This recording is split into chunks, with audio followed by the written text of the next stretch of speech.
10 days before Thanksgiving, I found out that my daughter was planning to humiliate me in front of everyone and then kick me out of my own home, so I changed my plans. On November 27th, my daughter called and asked, "Where are you?" I laughed and told her to look in my top drawer. What she saw there made her scream. Before I continue this story, let me know where you are watching from in the comments below. Hit like and subscribe if you have ever had to stand up to family who underestimated your worth. My name is Isaiah Robinson, but my friends from the construction site used to call me Zeke. I am 73 years old, a retired chief structural engineer, and I have lived a life built on precision hard work and the belief that if you build a foundation strong enough, the house will stand through any storm. I was wrong. The storm that hit my life did not come from the outside. It was growing right inside my own guest bedroom. For the last 30 years, I have lived in a 4-bedroom colonial brick house in a quiet, respectable suburb of Atlanta. I bought this land when it was just dirt and pine trees. I designed the frame myself. I poured the concrete for the driveway with my own hands. This house was the kingdom I built for my late wife Clara and our only daughter Tasha. 2 years ago, Tasha and her husband Brad moved in with me. Tasha told me it was because they wanted to be closer to me after Clara passed, to help me with the cooking and the cleaning to make sure I wasn't lonely. I wanted to believe her. A father always wants to believe his child. But I am not blind. I saw the eviction notices piling up in their previous apartment's trash. I knew Brad, a real estate agent who spent more time on the golf course than showing houses, was drowning in debt. But I opened my doors. I let them in. I thought family helps family. I didn't know I was inviting wolves into the sheepfold. It was 200 in the morning on a Tuesday, exactly 10 days before Thanksgiving. I woke up with a dryness in my throat, a common side effect of the blood pressure medication I have been taking since I retired. The house was silent, or so I thought. I slid my feet into my slippers and walked down the hallway. I didn't turn on the lights. I know the geometry of this house better than the lines on my own palm. I know that the third floorboard outside the master bedroom creaks if you step on the left side, so I stepped on the right. As I neared the kitchen, I saw a flicker of light spilling from under the door. I heard the clinking of glass against the granite countertop, my granite countertop, and low, hushed laughter. It was Tasha and Brad. They were drinking my aged bourbon, the bottle I saved for special occasions. I was about to push the door open to tell them to keep it down and go to bed, when I heard Brad say my name. I stopped. My hand hovered inches from the wood. "You are sure the old man won't cause a scene?" Brad asked. His voice had that slick, arrogant drawl that always made my skin crawl. He sounded like he was trying to sell a lemon of a car to an unsuspecting buyer. Tasha giggled. It was a sound that used to bring me joy, but in the dark of that hallway it sounded sharp and cruel. "He won't, babe. He trusts me. Besides, he's getting so forgetful lately. Half the time I don't think he knows what day it is. We'll tell him it's a ceremonial thing, a way to honor his legacy in front of the church members. He loves that respect stuff.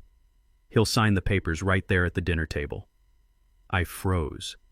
My breath caught in my chest. Forgetful. I wasn't forgetful. I managed my own stock portfolio. I still consulted on engineering projects for the city, but I realized then that my silence, my tendency to listen rather than speak, had been mistaken for senility. Brad laughed, the ice in his glass clinking. "It's genius, really. We do it right after the prayer. Pastor Jones will be there. The deacons will be there. We make a big speech about how Isaiah has worked so hard, and now it's time for him to rest. We present the deed transfer as a formality for estate planning. He signs it to save face. And then dessert." "And then dessert?" Tasha echoed. "And the brochure for Shady Pines." Shady Pines. The name hit me like a physical blow to the gut. I knew Shady Pines. It wasn't a retirement community. It was a state-funded warehouse on the edge of town where they sent people who had no one left. It smelled of boiled cabbage and despair. I had visited a friend there once, and I swore to Clara I would never let anyone end up in a place like that. We call it a gift. Brad continued, his voice dropping lower but still audible through the door. "We tell everyone that we found a place that can give him the specialized medical attention he needs. Attention we can't provide. We look like the caring, self-sacrificing children. He looks like the confused elder who needs help. Once he's in the van, we change the locks." "But the house?" Tasha asked, her voice trembling with greed. not hesitation. "Are you sure the buyer is real?" "Solid as a rock," Brad said. "I have a developer lined up who wants the land. He's offering $800,000 cash. We bulldoze this old relic, split the cash, pay off my gambling debts, clear your credit cards, and we still have enough to put a down payment on that penthouse in Buckhead. Finally, some class. I am sick of living in this dusty museum. $800,000. That was the price tag they put on my life. That was the value of the home where I held Tasha when she had a fever, where I comforted her when she didn't make the cheerleading squad, where I paid for her college tuition so she wouldn't start life with debt. They wanted to bulldoze it. They wanted to erase 40 years of history to pay for gambling debts and a penthouse. I leaned my forehead against the cool drywall. My heart was hammering a rhythm of pure rage against my ribs. I felt a heat rising in my neck that I hadn't felt since I was a young man facing down discrimination on the job site. I wanted to kick that door down. I wanted to walk in there, grab Brad by the collar of his expensive silk pajamas that I probably paid for, and throw him through the front window. I wanted to shake Tasha until she remembered who her father was. I reached for the doorknob. My grip was tight, my forearm muscles tense. I am 73, but I am not weak. I still lift weights in the garage every morning. I could have ended their little party in seconds. But then Brad spoke again. "God, I hate the way he eats," Brad said, his mouth full of something crunchy, that clicking sound his jaw makes. "And the way he just stares at you. It's creepy. I can't wait until he's gone." "It'll be the best Thanksgiving ever." Tasha laughed again. "Just 10 more days, babe. Be nice, smile, pass the gravy, and then we are free. Free." She wanted to be free of the father who had never let her go hungry, never let her feel cold, never let her down. I slowly released the doorknob. My hand was shaking, not from fear, but from the effort of holding back the violence that wanted to explode out of me. If I went in there now, it would be a shouting match. They would deny it. They would gaslight me. They would tell the police I was aggressive, confused, dangerous. It would only support their narrative that I belonged in a mental facility. No. I stepped back. The floorboard creaked, and I froze. "Did you hear that?" Tasha whispered. "It's just the house settling," Brad said dismissively. "Or the old man wandering around. Go check if you want, but he's probably just looking for his teeth." They laughed again. That laughter sealed their fate. I retreated into the shadows of the living room, moving silently on the carpet. I went back to my bedroom and closed the door without a sound. I didn't turn on the light. I sat on the edge of my bed, staring at the moonlight filtering through the blinds. I looked at the picture of Clara on my nightstand. I picked it up, my fingers tracing the frame. "I'm sorry, Clara," I whispered into the darkness. "I know I promised to take care of her. But I have to teach her a lesson first. A lesson she will never forget." They wanted a show. They wanted to use Thanksgiving, a day of gratitude, as a stage for their betrayal. They wanted to ambush me in front of the pastor and my friends to force me into submission. They thought they were the directors of this play. They thought I was just a prop. I walked over to my desk. I unlocked the top drawer, the one Tasha had been eyeing for years but never dared to open. I pulled out a fresh legal pad and a pen. 10 days. I had 10 days. Brad was a gambler. I knew that now. And Tasha was a spender. They were desperate. People who are desperate and greedy make mistakes. They get sloppy. They underestimate the people they think they are better than. They thought I was a senile old man who shuffled around in slippers. They forgot that I was the man who calculated the load-bearing capacity of skyscrapers. They forgot that I know how to spot a structural weakness and how to bring a building down with a single well-placed charge. I wasn't going to shout. I wasn't going to fight. I was going to let them think they had won. I was going to let them set the table, cook the turkey, and invite the guests. I was going to let them walk right up to the edge of their victory, and then I was going to push them off. I sat there in the dark writing down names. Lawyer Vance, my old friend from the service, now the sharpest shark in Atlanta's legal waters, Mrs. Ruth, my neighbor who sees everything that happens on this street and hates Brad more than she hates crabgrass. I wrote down numbers, account balances, the VIN number of my car, the dates of Tasha's credit card statements that still come to my mailbox. By the time the sun began to turn the sky gray, I had a plan.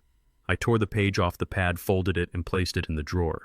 I heard the alarm go off in the guest room. I heard Tasha and Brad moving around, getting ready for their day of pretending. I heard Brad grumbling about the coffee maker. I stood up, stretched my back, and put on my robe. I walked into the kitchen. Brad was leaning against the counter, scrolling on his phone. Tasha was pouring juice. They both looked up startled, as if they had seen a ghost. Good morning, Dad, Tasha said, her voice overly bright, fake sugar-coating a rotten core. How did you sleep? I looked at her. I looked at the daughter I had bounced on my knee. And I looked at the man who called me a relic. I slept like a baby, I lied, giving them a slow, confused smile. I had a wonderful dream. Oh yeah, Brad asked, not looking up from his phone. What about? I dreamed about Thanksgiving, I said, shuffling my feet just a little, playing the part. I dreamed it was going to be a day we would all remember for the rest of our lives. Brad smirked at Tasha. I saw it, a quick nasty little twitch of his lips. It sure will be, Pop, Brad said. It sure will be. I poured my coffee black, no sugar. I took a sip and looked out the window at the yard I had planted. You have no idea, son, I thought. You have absolutely no idea. Well, I said aloud, I'm going to go get the paper. You two have a nice day at work. We will, Tasha said. Don't forget to take your pills, Dad. I won't, I said. I'm feeling sharper than ever today. I walked out the front door, the morning air crisp and cold against my face. I didn't go to the driveway to get the paper. I walked past it. I walked down the street around the corner and into the waiting area of the bus stop. I didn't need a car today. I needed to be invisible. I pulled a burner phone out of my pocket, one I had bought cash 3 months ago when I first started suspecting Brad was reading my mail. I dialed a number I hadn't called in years. Vance, a gravelly voice answered on the second ring. It's Zeke, I said. It's time to initiate the Omega Protocol. You sure? Vance asked. There's no going back. I'm sure, I said, watching a squirrel bury a nut in my neighbor's lawn. They want to bury me, Vance, but they forgot I'm the one who owns the shovel. All right, Vance said. I'll have the paperwork ready by noon. You bring the cash. I'll bring it, I said. And Vance, yeah. Make sure the eviction notice is printed on the nice paper. It's a holiday after all.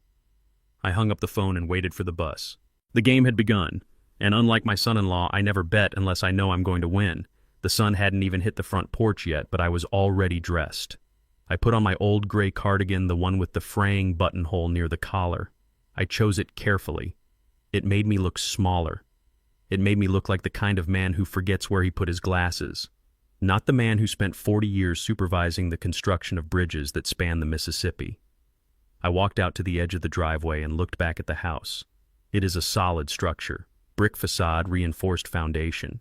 I bought it 30 years ago with a single cashier's check, no mortgage, no bank loans, just the sweat from my brow and the money I saved while other men were buying new cars every 2 years.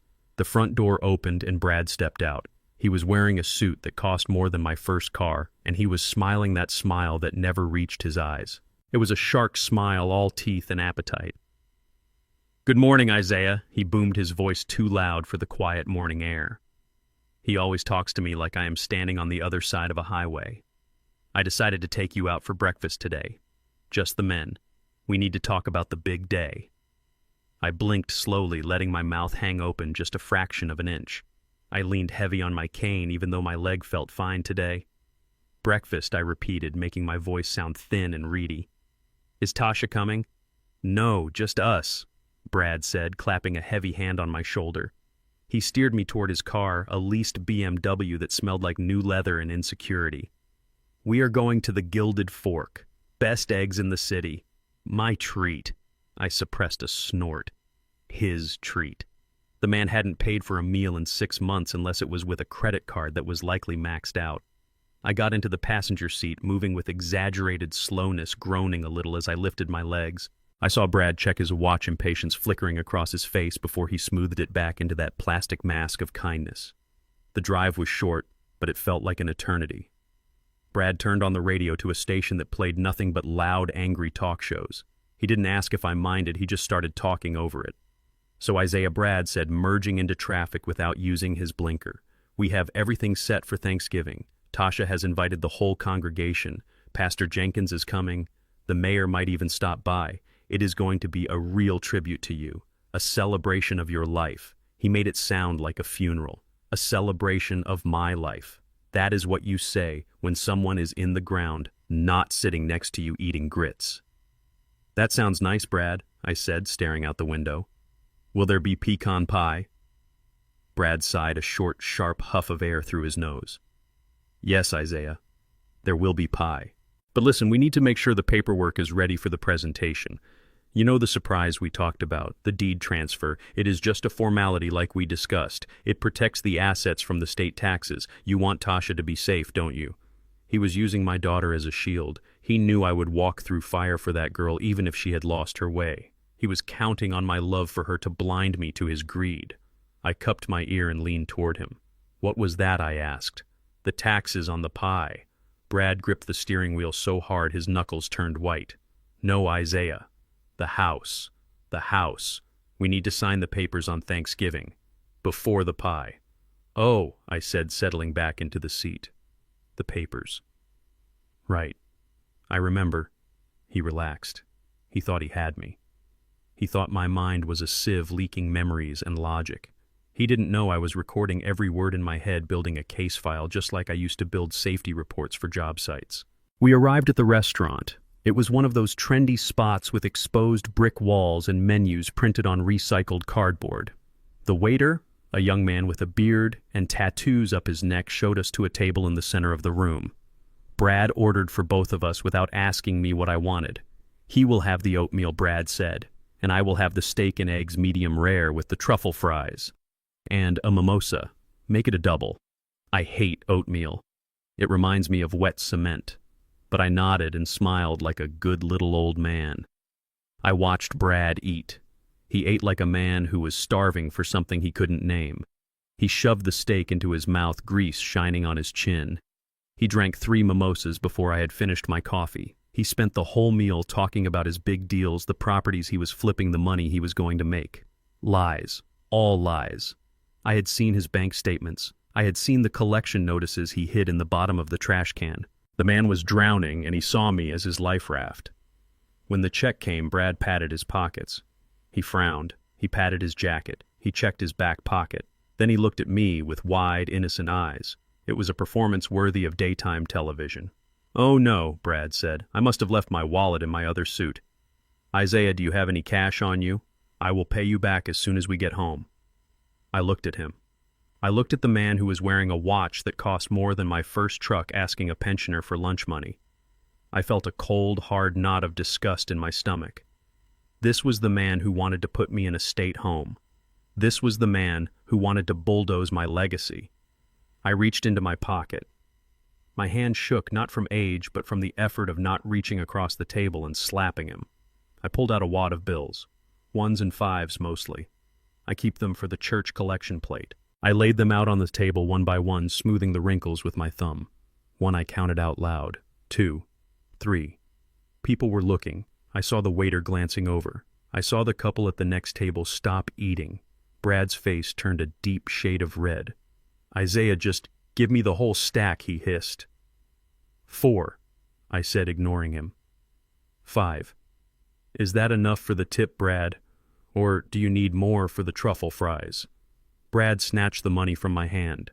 His eyes were cold, filled with a mixture of hatred and humiliation. He threw the bills onto the tray and stood up abruptly. "Let's go," he said. "We have a lot to do." I stood up slowly.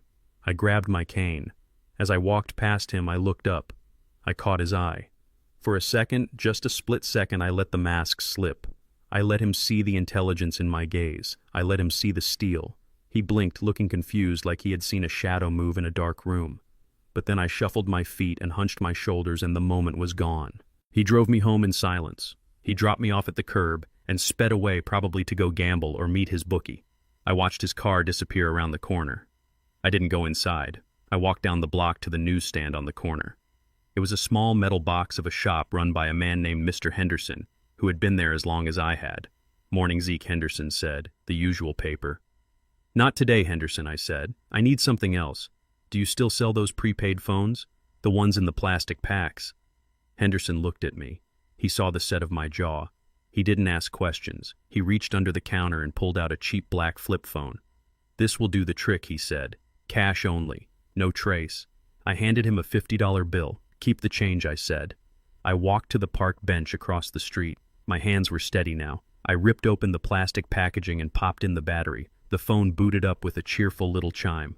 I dialed the number I had memorized 40 years ago. Vance picked up on the first ring. Vance Law, he said. Initiate Omega, I said. My voice was low and hard.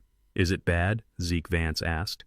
They tried to make me pay for the rope they are going to hang me with, I said. It's worse than bad. It's personal. Understood, Vance said. I have the documents drafted. The irrevocable trust is ready for your signature. I also found the records you asked for. The gambling debts are higher than we thought, $150,000, and Tasha.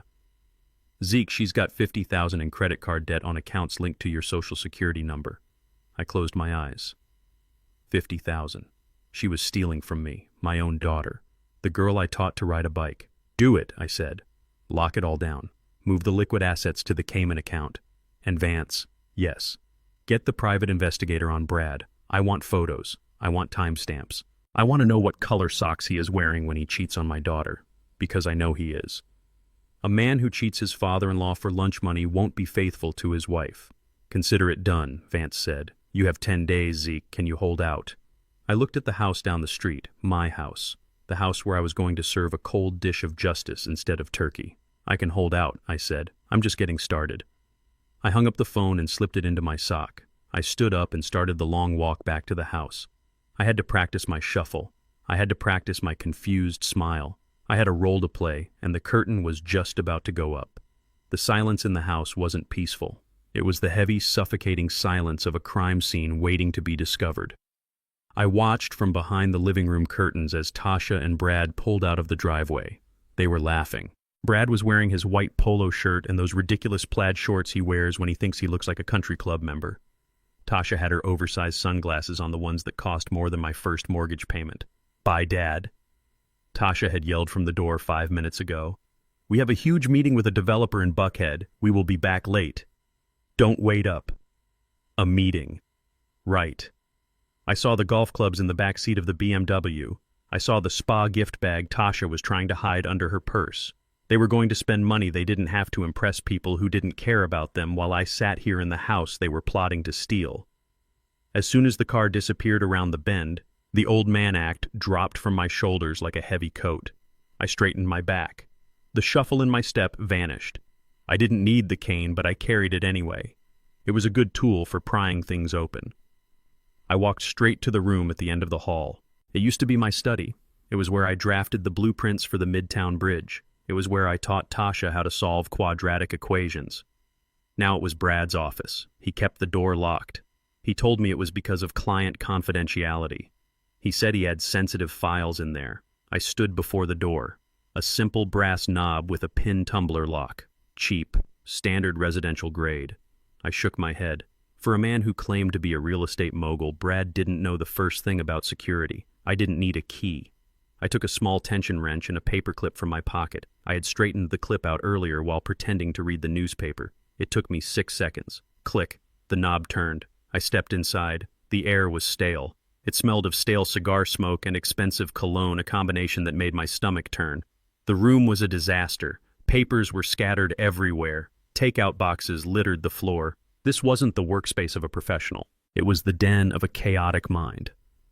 I walked to the mahogany desk. It was an antique I had bought in New Orleans 40 years ago. Brad had put a coasterless condensation ring right in the center of the varnish. I ran my thumb over the damage. Disrespect. It was in every detail. I sat in his leather chair. It groaned under my weight.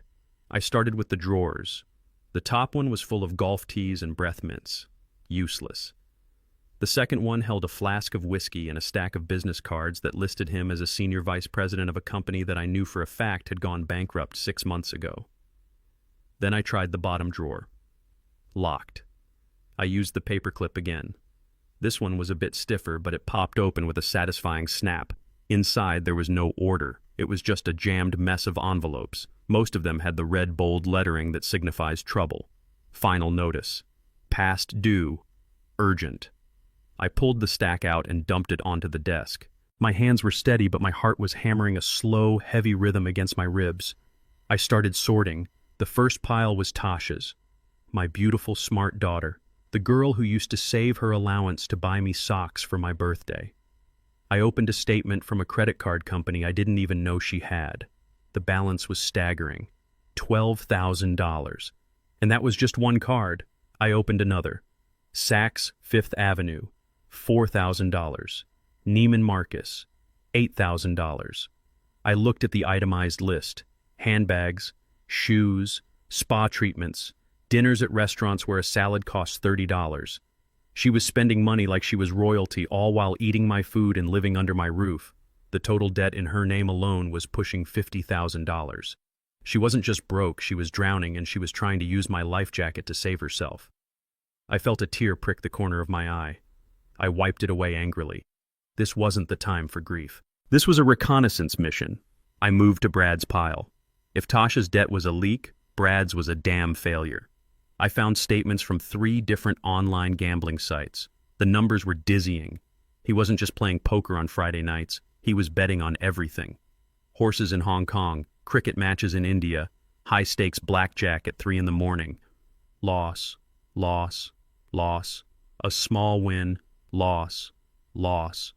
The total was over $150,000. He was chasing a ghost.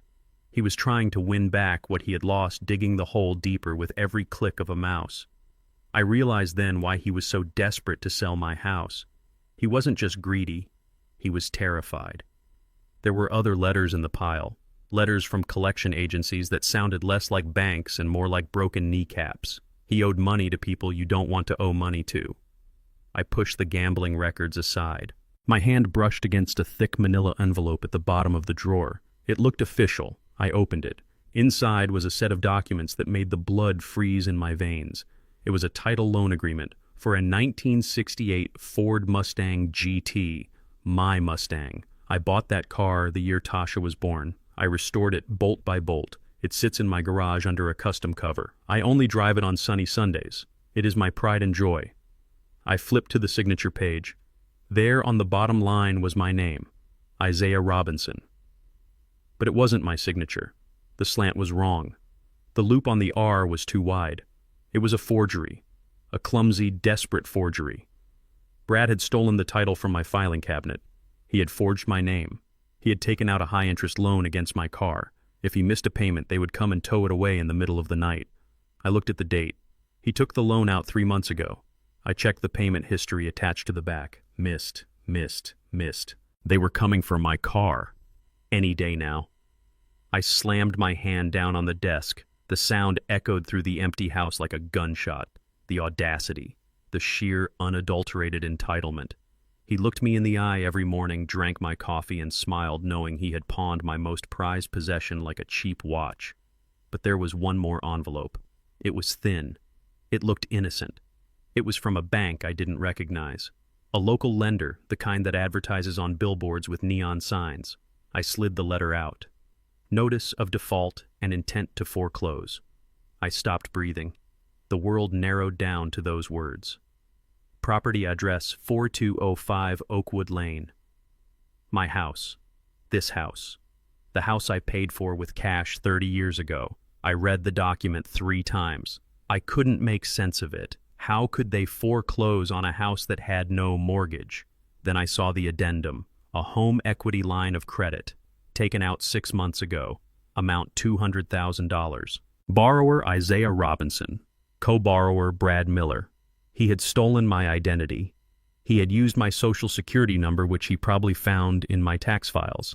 He had forged my signature again, likely with a notary friend of his who didn't ask questions. He had taken out a second mortgage on my paid-off home. And he had spent it. All of it. $200,000 gone in 6 months. Probably fed into the gambling sites. Or used to pay off the sharks for a few weeks to keep them from breaking his legs. The letter said we were 90 days past due. The bank was initiating foreclosure proceedings. If the balance wasn't paid in full by December 1st, they would seize the property. December 1st. 3 days after Thanksgiving. The timeline clicked into place with the precision of a steel beam locking into a girder. That was why the rush. That was why the pressure to sign the deed transfer on Thanksgiving. They didn't just want to sell the house to get rich. They needed to sell the house to cover the crime before I found out. If I signed the house over to them on Thanksgiving, they would become the legal owners. They could then sell it quickly to that developer Brad mentioned, pay off the lien, and bury the evidence of the fraud. I would be in the nursing home, confused and medicated, none the wiser. If I didn't sign, the bank would foreclose. I would get an eviction notice. I would find out about the loan. I would go to the police. And Brad would go to prison for 20 years. He was fighting for his life, and he was willing to end mine to save his. I sat back in the leather chair. I felt cold and remarkably calm. It is a feeling I know well. It is the feeling you get when you are standing on a scaffolding 50 stories up and the wind starts to howl. You don't panic. Panic kills you. You focus. You check your harness. You calculate the wind shear. I looked at the papers spread out on the desk. This wasn't just betrayal. This was a felony. Multiple felonies. Identity theft, bank fraud, forgery, elder abuse. I had enough evidence right here on this desk to send both of them to jail for a very long time. But jail was too easy. Jail was abstract. If I called the police now, they would be arrested, yes. But they would play the victims. They would say I was confused, that I gave them permission that I simply forgot. It would be a messy legal battle. No. I needed to destroy them completely. I needed to strip them of their arrogance. I needed to humiliate them in front of the very people they were trying to impress. I took out my phone. I took high-resolution photos of every document. The credit card statements, the gambling losses, the car title loan, the foreclosure notice. I made sure the dates and the forged signatures were clear.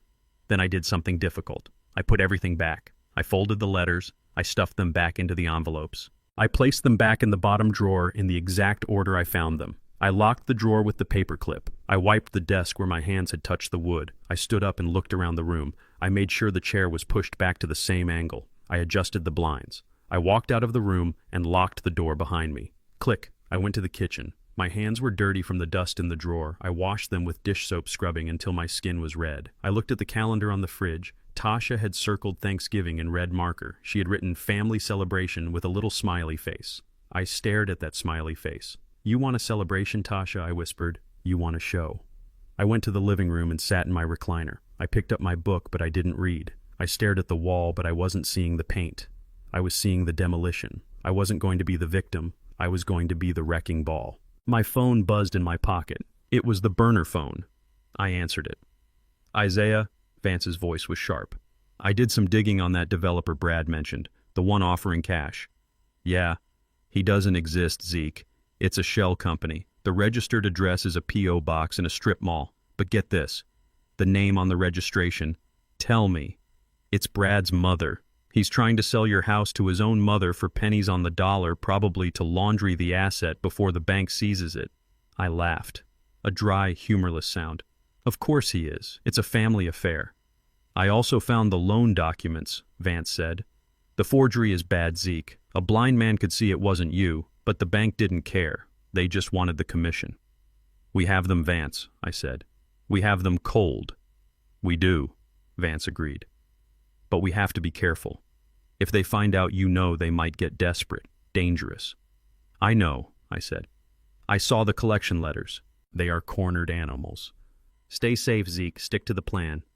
"The plan has changed," I said. "I need you to contact the bank, the one holding the fraudulent mortgage." "Why?" "Because I want to buy the debt," I said. Vance paused. "You want to... what?" "I have the liquid assets in the Cayman account you set up. I want to buy the note. I want to become the bank. When they foreclose, I don't want a stranger kicking me out. I want to be the one holding the deed." That's diabolical, Zeke," Vance said, and I could hear the grin in his voice. "It's complicated, but I can do it. It will take a few days." "Do it," I said. And Vance, "Yeah. Get copies of the surveillance footage from the casino Brad frequents. I want to play a movie for the guests on Thanksgiving." "You got it, boss." I hung up. I leaned back in my chair and closed my eyes. I imagined the look on Brad's face when he realized who actually owned the debt he was running from. The front door opened. Totter and Brad breezed in, smelling of chlorine and expensive gin. "Dad, we're back," Tasha called out. "The meeting went great. We are going to be rich." I opened my eyes. I put on my confused old man smile. "That's nice, honey," I said. "Did you bring me a donut?" Brad rolled his eyes behind Tasha's back. "No donuts, Pop," Brad said. "Just success." Well, I said, standing up shakily, I think I'll go take a nap. All this excitement is tiring. I walked past them, gripping my cane. I could feel their eyes on my back, measuring me, calculating my expiration date. Sleep well, Brad called out. Oh, I will, I thought. I will sleep like a man who is holding a royal flush. The neon sign above the velvet note flickered with a low electric hum, casting a reddish glow on the wet pavement of Sweet Auburn Avenue. This wasn't the kind of place Brad would be caught dead in. It didn't serve avocado toast, and the valet was just a kid named Tyrell who I had known since he was knee-high. It was a place for men who knew the value of silence and the weight of history. I walked in the smell of old wood tobacco smoke and bourbon wrapping around me like a warm blanket. A saxophone was weeping in the corner, playing a tune that sounded like heartache and resilience. I spotted Vance in the back booth. He blended into the shadows, a man who had made a career out of being the most dangerous person in the room without ever raising his voice. Thaddeus Vance was 75, 2 years my senior, and sharp as a tack. He wore a three-piece suit that looked like it had been tailored in London, and his eyes set deep in a face etched with the lines of 1,000 legal battles watched the door. I sat down opposite him. He didn't smile. He just slid a glass of whiskey across the table toward me. You look like hell, Zeke Vance said, his voice a deep rumble that vibrated in my chest. I feel like I am holding up a collapsing tunnel with my bare hands, I replied, taking a sip. The burn was grounding. Did you see the photos I sent? Vance nodded slowly. He tapped a thick manila folder sitting on the table between us. I saw them. Identity theft, forgery, elder financial abuse, grand larceny. I have sent men to prison for 20 years for less than what your son-in-law has done in 6 months. He opened the folder. Inside were the documents I had photographed in Brad's office, now printed and organized. Vance pointed a manicured finger at the title loan on my Mustang. This is the nail in the coffin, Vance said. He crossed state lines to get this loan. That makes it federal. But Zeke, if we go to the police now, the house of cards falls today. You get justice, but you lose the satisfaction. I don't just want justice, Vance, I said, leaning forward. I want to teach them a lesson. I want them to feel the floor drop out from under them when they think they are standing on solid ground. Vance's lips curled into a smile that was terrifying to behold. Then we don't just defend. We attack. But we have to protect you first. If Brad is desperate enough to forge your signature on a car title, he is desperate enough to drain your primary accounts before Thanksgiving. We need to move the assets. Now I asked. Right now, Vance said. I have drawn up the paperwork for an irrevocable trust, the Isaiah Robinson Legacy Trust. We move the deed to the house, your investment portfolio, and your savings into it immediately. You appoint me as the trustee. Once those assets are in the trust, they don't belong to you anymore. Not legally. I frowned. If they don't belong to me, how does that help? Vance leaned in closer. Because if they don't belong to you, Brad can't steal them from you. And more importantly, you can't be coerced into signing them away. When he puts that deed transfer in front of you on Thanksgiving, you can sign it with a flourish. You can sign it in your own blood if you want. It won't be worth the paper it is printed on because you won't own the house. The trust will. And the trust isn't signing anything. I sat back, letting the brilliance of it wash over me. It was a phantom move. I would be handing them a ghost. And the debt I asked. The foreclosure. I am already in talks with the bank holding the fraudulent second mortgage, Vance said. They are nervous. They know they screwed up by not verifying your identity. They are happy to sell the note to a third party to avoid a lawsuit. The trust will buy the debt, Zeke. Come December 1st, Brad won't be evicted by a bank. He will be evicted by you. It was perfect. It was ruthless. It was exactly what they deserved. We spent the next hour going over the details. I signed document after document, my hands steady. With every signature, I was building a fortress around my life, locking Tasha and Brad on the outside. Just as I was signing the final transfer order for my stock portfolio, my burner phone buzzed in my pocket. I ignored it. But then my main phone, the one Tasha monitored, began to ring. It vibrated against the table like an angry hornet. I looked at the screen. Daughter. I picked it up. I put on my old man voice, a little shaky, a little confused. Hello, Tasha. Is everything okay? Dad, where are you? Tasha's voice shrilled through the speaker. It was loud enough that Vance could hear it. He raised an eyebrow. I am... I am just out for a walk, honey, I stammered. I got a little turned around. A walk? Tasha snapped. You have been gone for hours. Do you have any idea what time it is? It is almost 3 o'clock. I lost track of time, I said. Well, find it, she hissed. You need to get home right now. The basement is a disaster. You promised you would organize those boxes and scrub the floor before the caterers come next week to set up the staging area. I gripped the phone tight. The basement. She wanted me to clean the basement. I am 73 years old. I have bad knees. And she was ordering me around like I was a day laborer she had picked up on the corner. I forgot, Tasha, I said, forcing a tone of apology into my voice. I am sorry. I will come home right now. You better, she said, and pick up some wine on the way back. Brad likes the red blend from the liquor store on 5th. Not the cheap stuff, Dad, the reserve. She hung up without saying goodbye. I lowered the phone. The jazz music seemed to have stopped, or maybe I just couldn't hear it over the rushing of blood in my ears. Vance looked at me. His eyes were cold, hard flint. She talks to you like you are the help, Zeke. She thinks I am the help, I said, standing up. She thinks I am a resource to be used up and thrown away. Vance stood up too. He put a hand on my shoulder. 10 days, Zeke. Just 10 days. Let her think she has the power. Let her order you around. Because when that gavel comes down, she is going to wish she had scrubbed those floors herself with a toothbrush. I nodded. I gathered my cane. I will see you on Thanksgiving, Vance. I will be there, he said. I wouldn't miss the show for the world. I walked out of the bar and into the bright, harsh afternoon sun. The transition was jarring. I felt exposed. I got into my truck and drove to the liquor store. I bought the expensive wine Brad liked. It cost $40. I paid with cash. The drive home was a blur of anger. I kept hearing Tasha's voice. Clean the basement, buy the wine, where are you? When I pulled into the driveway, I saw Tasha's car. She was home early, probably exhausted from her spa day. I grabbed the wine and my cane and walked up the steps. I opened the front door. The house was quiet, but there was a sound coming from the living room, a rustling sound, like plastic bags being filled. I walked into the living room. Tasha was there. She was standing in front of the built-in bookshelves that lined the far wall, the shelves where Clara, my late wife, had kept her collection. Clara loved hats, church hats, big elaborate colorful hats with feathers and ribbons and rhinestones. She had over 50 of them. When she died 5 years ago, I couldn't bear to pack them away. I kept them on the shelves, displayed on stands, a colorful reminder of the woman who had filled this house with laughter and gospel music. Tasha had a large black contractor bag open on the floor. She was grabbing the hats, Clara's beautiful hats, and jamming them into the bag. She was crushing the brims. She was snapping the feathers. Stop, I said. My voice wasn't shaky. It wasn't confused. It was a command. Tasha jumped and spun around. She looked annoyed, not guilty. Finally, she said, Did you get the wine? What are you doing, Tasha? I asked, taking a step toward her. Those are your mother's hats.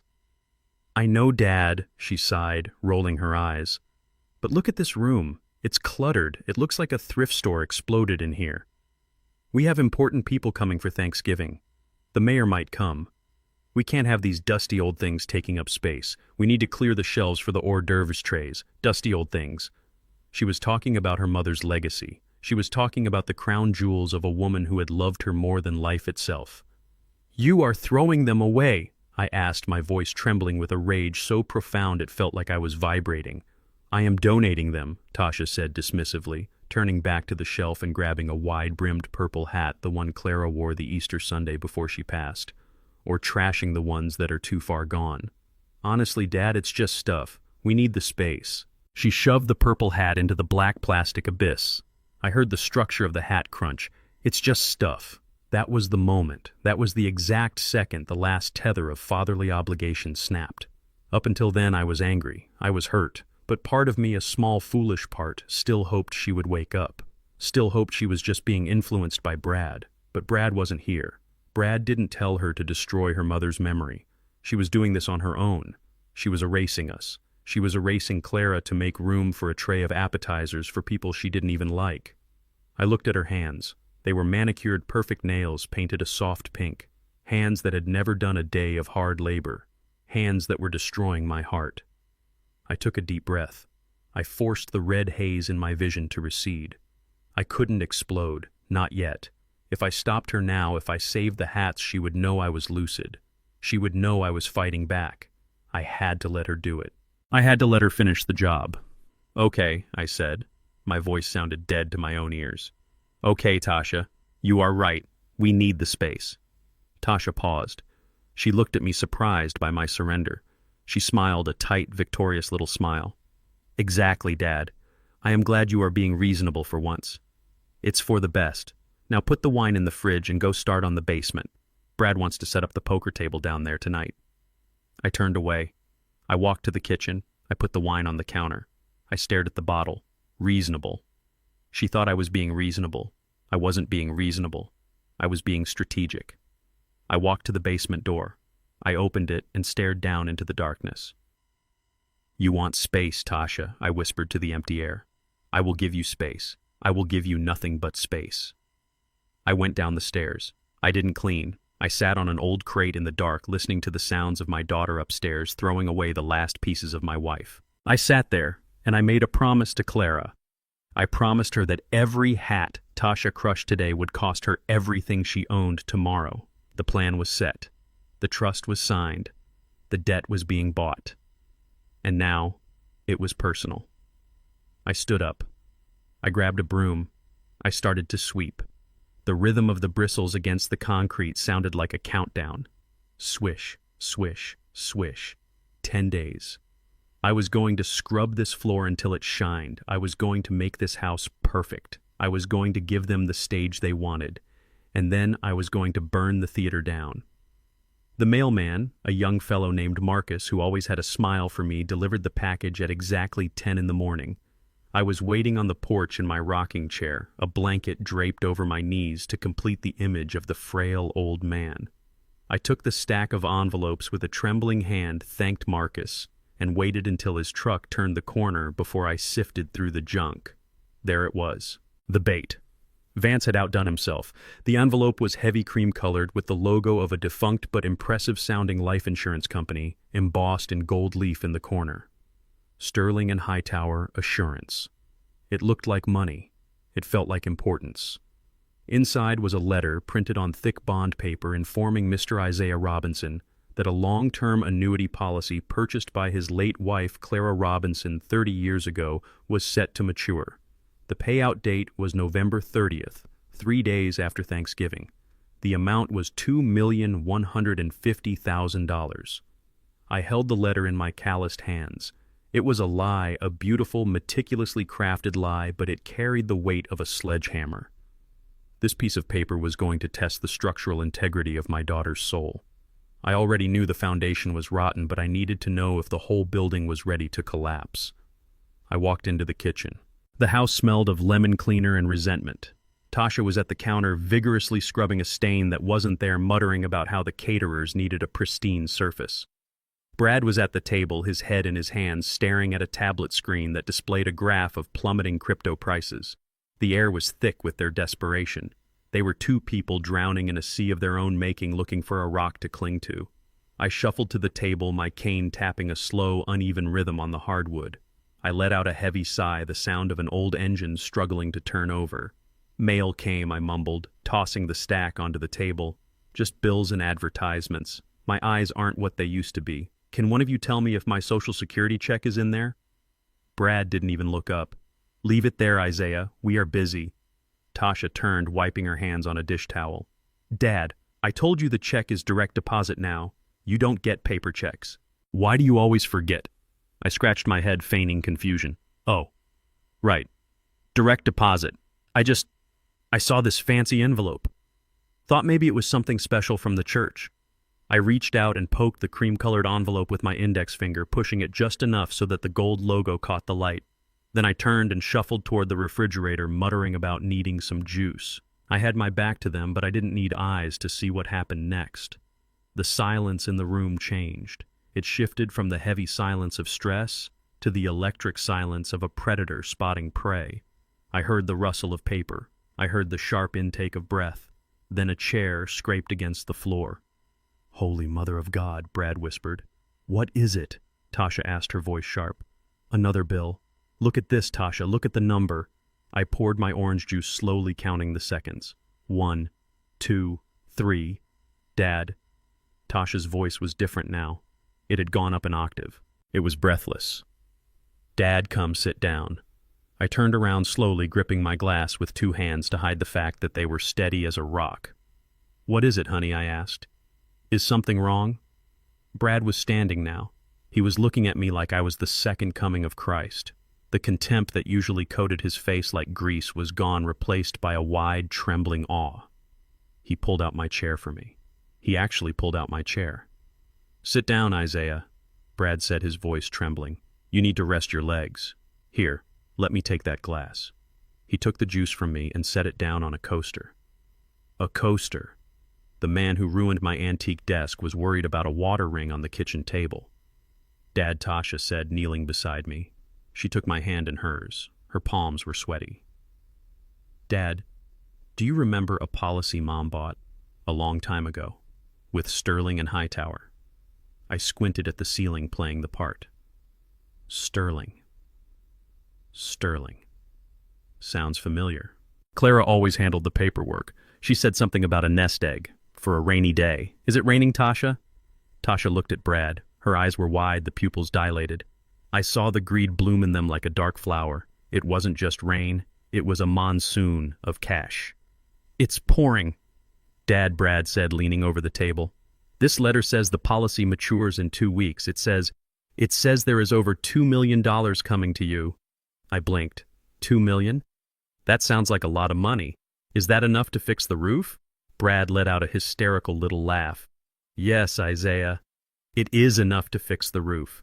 It is enough to buy a whole new roof, a gold roof.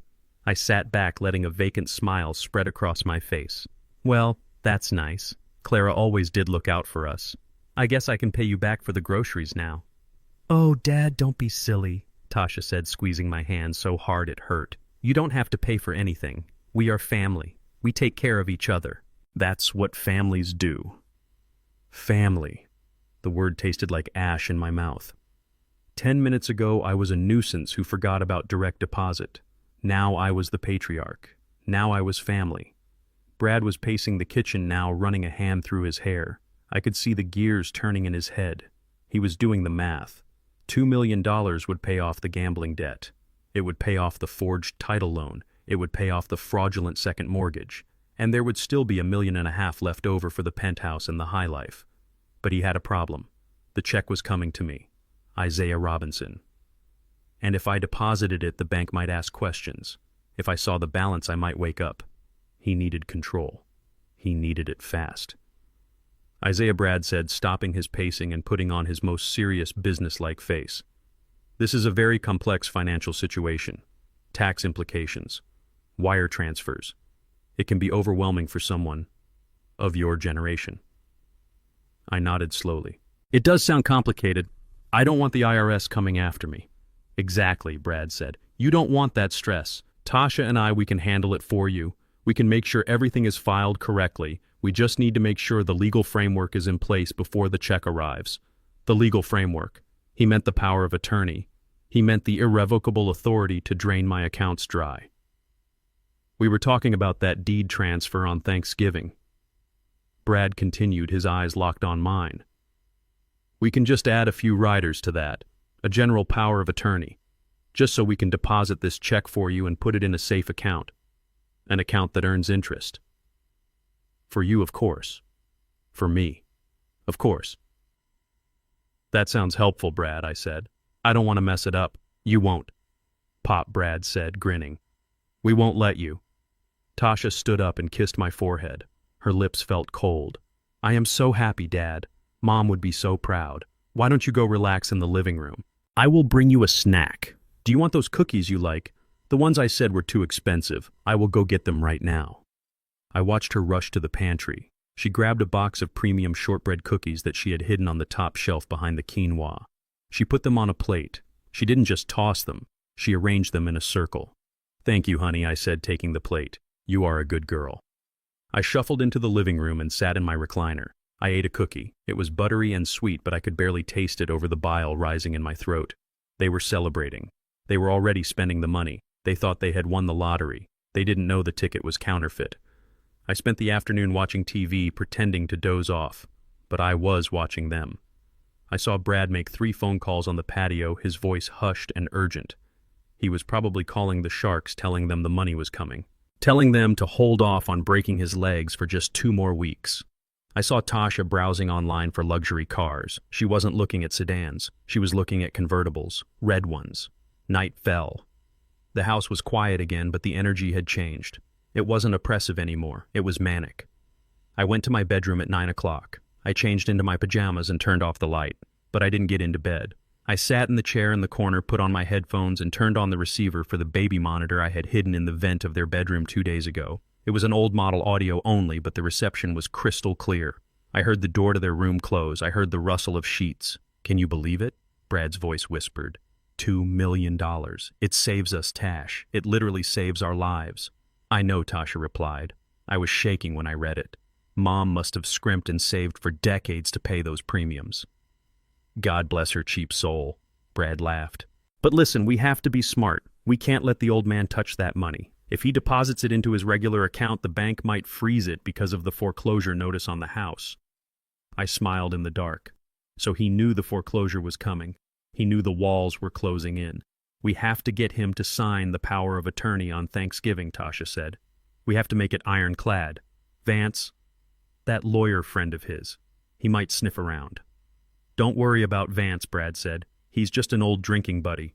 He doesn't know about finances. I will draft the papers myself. I will make sure the language covers all assets, present and future. Once he signs, we open a new account in our names. We deposit the check there." "And the house?" Tasha asked. "We still sell it," Brad said. "We sell it to my mother's LLC like we planned. We get the cash from that plus the insurance money. We dump him in Shady Pines the next day. We tell him it is a luxury resort paid for by his windfall. By the time he realizes it's a nursing home, we will be in the Maldives." The Maldives! I almost laughed out loud. That was exactly where I was going. "But we have to move fast," Brad continued. "The check comes on the 30th. That is a Saturday. It won't clear until Monday. We need to have him committed by Friday." "Friday?" Tasha asked. "That is the day after Thanksgiving." "Exactly," Brad said. "We give him the best Thanksgiving of his life. Turkey wine speeches. We make him feel like a king. Then Friday morning we tell him he is having a spell. We tell him he needs to go to the hospital for a checkup. I have a doctor friend who owes me a favor. He will sign the commitment papers. He will say Isaiah is a danger to himself. Confused, delusional." Tasha was silent for a moment. "But is that safe? What if he fights back?" "He's 73, Tasha." Brad scoffed. "He walks with a cane. He thinks the TV remote is a phone half the time. He won't fight back. He will just do what he is told like he always does. He's 73. I took off the headphones. I stood up in the dark room. I didn't need the cane. I flexed my hands. "You are right, Brad," I whispered. "I am 73, which means I have been surviving in this world 35 years longer than you have. I have built bridges that withstand hurricanes. I have stared down foremen who wanted to cut corners and bury men in concrete. You think I won't fight back?" I walked to the window and looked out at the moon. "I am not going to fight, son. I am going to war. And you just gave me the battle plans." I went to the drawer. My real drawer. The one with the plans. I crossed out "wait for foreclosure." I wrote in a new line. "Target date Thanksgiving Day. Noon. The drop." They wanted to accelerate the timeline. Fine. I could move fast. I checked my burner phone. A text from Vance. "Assets secured. Trust active." "You are a ghost, Zeke." I texted back. They took the bait. Hook, line, and sinker. Get the jet ready. I lay down in bed. I closed my eyes. I pictured Tasha's face when she realized the check she was waiting for was made out to a trust she couldn't touch. I pictured Brad's face when the police walked in. It was the sweetest lullaby I had ever heard. I drifted off to sleep, dreaming of the ocean in the Maldives and the sound of a heavy steel door slamming shut. 7 days. That was all that stood between me and the end of my life as I knew it or the end of theirs. The air in the house had changed. It was no longer just tense with the anticipation of the fake insurance payout. It was heavy with the suffocating pressure of a quarantine. Brad had started the isolation protocol. I knew it was coming. It is standard operating procedure for a hostile takeover. You cut the lines of communication. You sever the alliances. You make the target feel alone, small, and crazy. It started with the phone. The landline, the one I had kept for 30 years because my old foreman Miller still called every Sunday to talk about the Falcons, suddenly went dead. When I picked it up to check for a dial tone, there was nothing but static silence. I shuffled into the living room, leaning hard on my cane, playing the part of the confused geriatric. Brad was on the sofa watching football, a beer balanced on his stomach. "Brad," I said, my voice trembling just the right amount. "The phone. It is not making the noise. I think the line is down." Brad didn't even look away from the screen. "We cut it, Isaiah. To save money. You know how tight things are right now. Besides, those telemarketers were upsetting you. You were getting confused. We did it for your own peace of mind. For my peace of mind." He cut off my lifeline to the outside world for my peace of mind. I knew better. He didn't want Miller calling. He didn't want the guys from the lodge checking in. He wanted to control the narrative. That afternoon, I saw Miller's truck slow down in front of the house. I was sitting by the window, staring out at the gray November sky. I raised my hand to wave, but before I could, Tasha rushed into the room. She closed the blinds with a violent snap. "Dad, the sun is glaring on the TV," she lied. "The TV wasn't even on." I heard the doorbell ring a moment later. Tasha hurried to answer it. I crept to the hallway, staying in the shadows, straining my ears. "Hi, Tasha," I heard Miller's gruff voice. "I haven't heard from Zeke. Just wanted to see if the old mule is kicking." "Oh, Mr. Miller." Tasha's voice dropped to a whisper, a theatrical, sorrowful whisper that made my stomach turn. "I am so glad you came. But Dad isn't having a good day." "Is he sick?" Miller asked, concern sharpening his tone. "It is not. It is not physical," Tasha said. "He is having one of his episodes. He doesn't know where he is. He gets agitated when he sees people he used to know but can't remember. The doctor said it is best to keep him calm. No visitors. It just upsets him too much." There was a long silence. I could picture Miller standing on the porch, twisting his cap in his hands, heartbroken for his friend. "I understand," Miller said finally. "Tell him. Well, just tell him I stopped by. If he has a lucid moment." "I will," Tasha said. "Thank you for understanding. It is so hard on us watching him fade like this." She closed the door. I stood in the dark hallway, my fists clenched at my sides, watching him fade. She was burying me alive. She was telling my oldest friends that my mind was gone so that when she finally shipped me off to Shady Pines, nobody would ask questions. Nobody would fight for me. They would just shake their heads and say it was a mercy. Tasha turned around and saw me standing there. She didn't jump. She just looked at me with a cold, flat expression. "Who was at the door?" I asked, keeping my face blank. "Nobody, Dad," she said. "Just a delivery man. Go back to your room." I went back to my room. I sat on the edge of the bed and stared at the wall. The isolation was effective. Even knowing it was a lie, I felt a pang of loneliness so sharp it took my breath away. But that loneliness quickly hardened into something else. It hardened into resolve. The next morning, the cruelty escalated. Tasha came into my room carrying a laundry basket. She didn't knock. She just walked in and dumped the contents onto my bed. It was a pile of old clothes, ragged flannels with holes in the elbows, pants that were 2 sizes too big, held up by an old piece of rope instead of a belt, a cardigan that smelled of mothballs and mildew. These were my gardening clothes, the clothes I wore when I was crawling under the deck to fix the plumbing or painting the shed. They were the clothes of a laborer worn down to the threads. "What is this, honey?" I asked, picking up a shirt with a paint stain on the collar. "This is your outfit for Thanksgiving," Tasha said cheerfully. I looked at her. She was wearing a silk blouse and diamond earrings. She looked like she belonged on the cover of a magazine. "But I have my suit," I said. "The blue one. I always wear the blue one for Thanksgiving. Your mother loved that suit." "No, Dad," Tasha said, shaking her head as if explaining something to a toddler. "The blue suit is too stiff. It makes you look unapproachable. We want everyone to see the real you, the real me." She wanted them to see a derelict. She wanted the pastor, the deacons, and the neighbors to see a man who couldn't dress himself properly. She wanted me to look pathetic. "If you wear the suit, people might think you are doing fine," Tasha continued, her voice taking on that manipulative edge I had come to despise. "But we need them to understand, Dad. We need them to understand why we have to move you to the facility. We need them to see how much help you need. It is for the best. If you look fragile, they will be more supportive of our decision. They won't judge us for sending you away." She held up the moth-eaten cardigan. "Put this on, Dad. For me. Please. Just so people don't think we are bad children." I looked at the sweater. Then I looked at my daughter.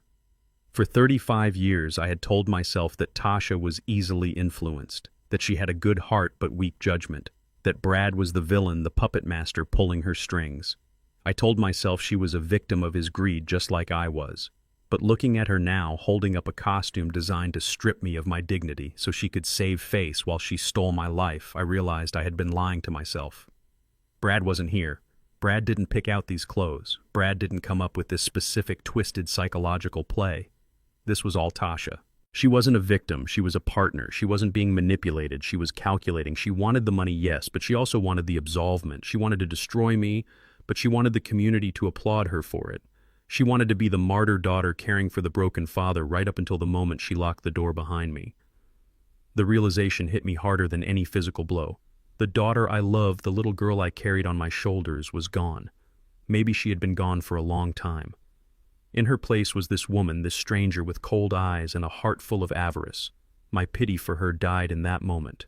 It didn't fade. It didn't wither. It was extinguished like a candle pinched between wet fingers.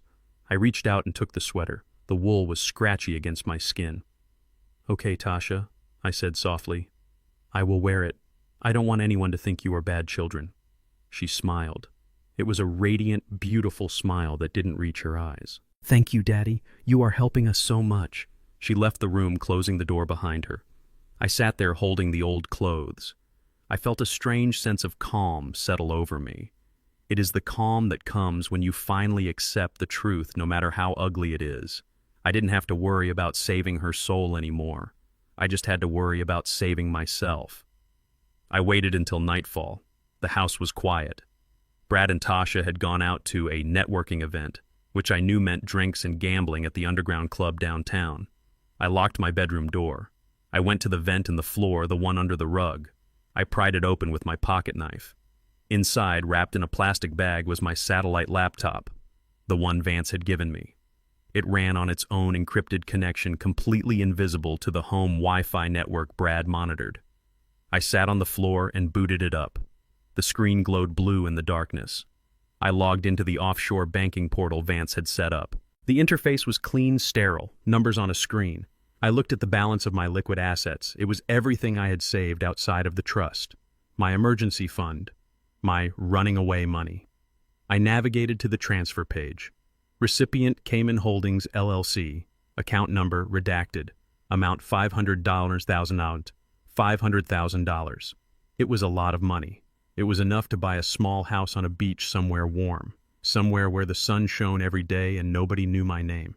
Somewhere I could sit and drink coffee and not have to look over my shoulder. I hesitated for a fraction of a second. This was the final step. Once I sent this money, I was committed. I was leaving Atlanta. I was leaving the house I built. I was leaving the memory of Clara in these walls. But Clara wasn't in these walls anymore. Tasha had thrown her out with the trash. The house was just wood and brick. It was a shell. And soon it would be a battlefield. I thought of Tasha's face when she handed me that ragged sweater. I thought of Brad's laugh when he talked about bulldozing my home. I typed in the confirmation code. Execute transfer. The screen refreshed. Transaction successful. The money was gone. It was safe. It was waiting for me on the other side of this nightmare. I closed the laptop and hid it back in the vent. I stood up and walked to the mirror.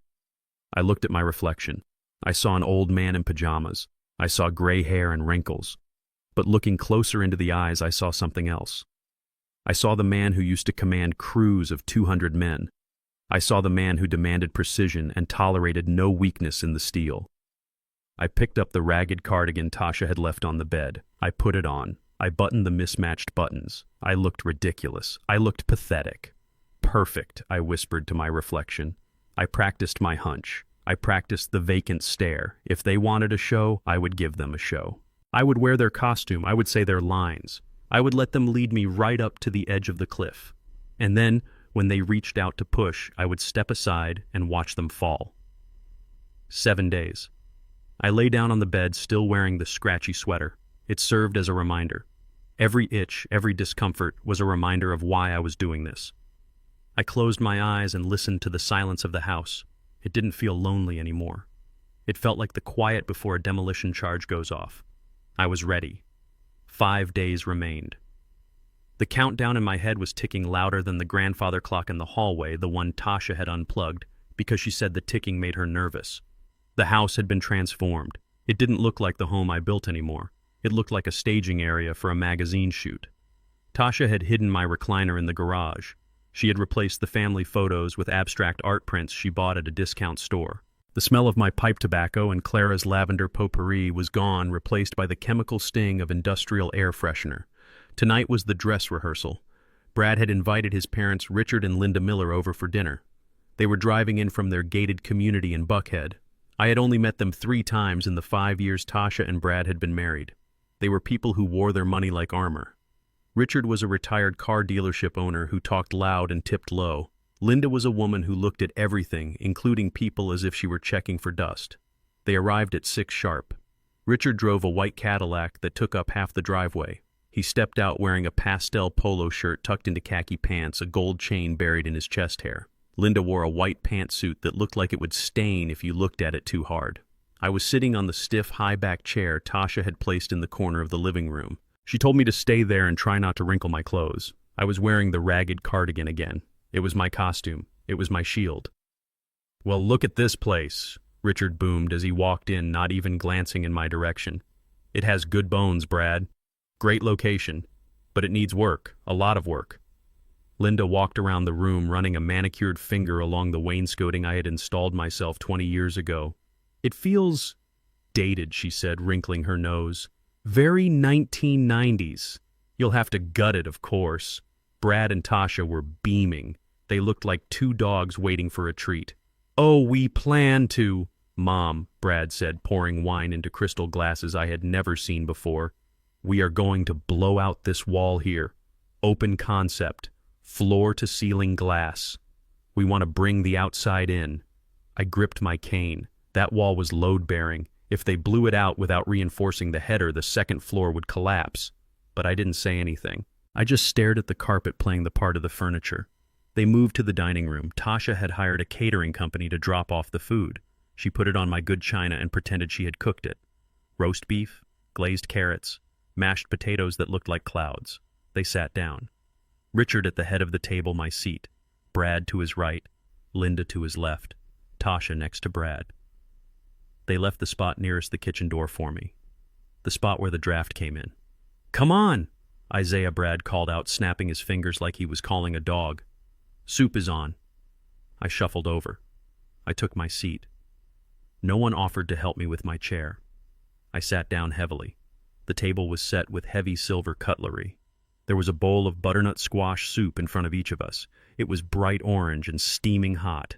"So Brad," Richard said, tucking a napkin into his collar. "When do you sign the papers?" "Thanksgiving Day," Brad said, grinning. "We have the notary coming. Pastor Jenkins will witness. It is going to be a beautiful ceremony. Isaiah here wants to make sure the legacy stays in the family." He gestured to me with his fork. He didn't look at me. He looked at his father, seeking approval. "Smart move," Richard said, nodding at me as if I were a clever pet who had learned a trick. "Better to keep it out of probate. The government takes enough as it is. So after you get the deed, what is the plan? Flip it." Brad shook his head. "We might live in it for a bit while we renovate, or we might just bulldoze it and sell the lot. The land value alone is through the roof. Bulldoze it." I looked at the fireplace. It was stone, hand-laid. Clara and I had picked out the stones from the riverbed on our first anniversary. There was a loose stone near the bottom where we had hidden a time capsule, a picture of us, a letter to Tasha. They wanted to turn it into rubble. Linda chimed in. "Definitely bulldoze it. The layout is all wrong, and that fireplace, it is just so heavy. It sucks the light out of the room. It looks rural. Rural." She said it like it was a disease. Tasha laughed. A nervous tittering sound. "I know, right? I have been telling Dad to paint it white for years, but he is so stubborn. Well, not anymore. He is happy to let us take over. Aren't you, Dad?" They all looked at me. 4 faces, 2 greedy, 2 arrogant. All of them waiting for the old man to nod and agree to his own erasure. I looked at the soup. It was thick, oily. "I am just happy to be here," I mumbled, letting my hand tremble as I reached for my spoon. "Good," Richard said, turning back to his food. "So, Brad, about that loan I gave you last year. With this asset coming in, I expect to be paid back with interest." "Of course, Dad," Brad said, his voice slick. "The equity in this place is huge. Once we get the title, I can pull cash out immediately. I will settle up with you, and I will have plenty left over to pay off other investments. Gambling debts." He meant gambling debts. He was selling my home to pay his father back and feed the slots. I watched Brad eating. He was slurping the soup. He was wearing a light blue silk shirt. It was expensive. It probably cost more than my monthly grocery bill. He looked confident. He looked untouchable. I felt a cold rage settle in my gut. It was precise. It was calculated, like the tension on a suspension cable. I lifted my spoon. My hand shook. I made sure it shook. The spoon clattered against the side of the bowl. "Careful there," Isaiah Linda said, not looking up. "Don't make a mess." I lifted the spoon toward my mouth, but I didn't aim for my mouth. I aimed for the space between us. I let a spasm hit my arm, a violent jerky movement that looked like a neurological misfire. The spoon flew. The bowl tipped. A wave of hot orange soup launched across the table. It hit Brad squarely in the chest. It splashed over his silk tie. It soaked into the light blue fabric of his shirt. It dripped down onto his lap. Brad leaped up his chair, scraping loudly against the floor. "Son of a bitch," he screamed. The silence in the room shattered. Linda gasped. Tasha dropped her fork. "My shirt," Brad yelled, looking down at the orange disaster spreading across his chest. "This is Italian silk, you clumsy old fool!" He looked at me. His face was twisted in a snarl. The mask of the loving son-in-law was gone. In its place was the face of a man who hated me, a man who viewed me as nothing more than a stain on his life. "You useless old man," Brad shouted, pointing a soup-covered finger at me. "Can't you even feed yourself? Look what you did. I have a meeting tomorrow, Brad." Tasha said, standing up. "Calm down. It was an accident." "It wasn't an accident," Brad roared. "He is doing it on purpose. He is just dead weight. I am sick of it. I am sick of babysitting him." Richard and Linda were staring at their son. They weren't horrified by his cruelty. They were annoyed by the disruption. "Calm down, son," Richard said. "Go clean up. We will get the maid to clean the carpet." Maid. We didn't have a maid. Tasha was the maid. Or I was. I sat there looking down at my hands. I let my lip tremble. "I am sorry," I whispered. My hand, it just slipped. Brad grabbed a napkin and started scrubbing furiously at his chest, which only ground the stain deeper into the silk. He was standing right next to me now, hovering over me, radiating heat and anger. He was unbalanced. He was standing on one leg, trying to wipe his pants with the other hand.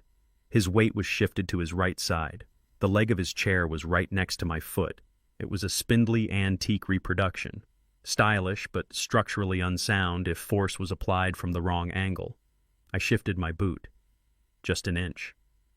I found the sweet spot where the leg met the floor. "I am so sorry, Brad," I said again, looking up at him with wide, watery eyes. "Let me help." I reached out with my napkin.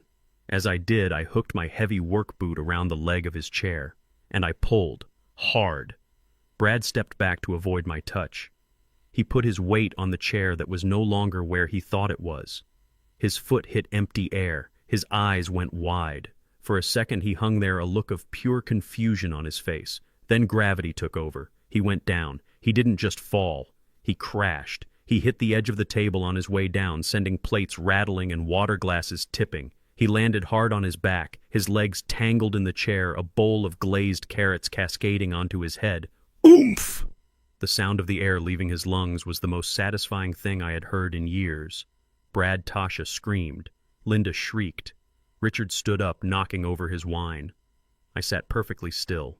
I looked down at Brad. He was lying on the floor, covered in soup and carrots, gasping for air. He looked ridiculous. He looked small. He looked up at me. His eyes were watering from the pain in his tailbone. He looked at my face.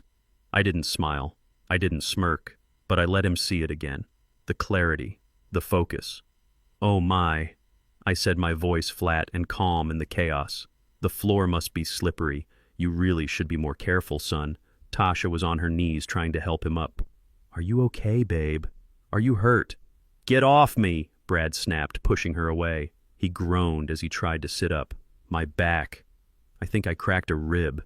You probably just bruised your ego, Richard said, sitting back down and picking up his wine glass. Get up, boy. You are making a scene. Brad scrambled to his feet, his face purple with rage and humiliation. He glared at me. He knew. In that moment, he suspected. But he couldn't prove it.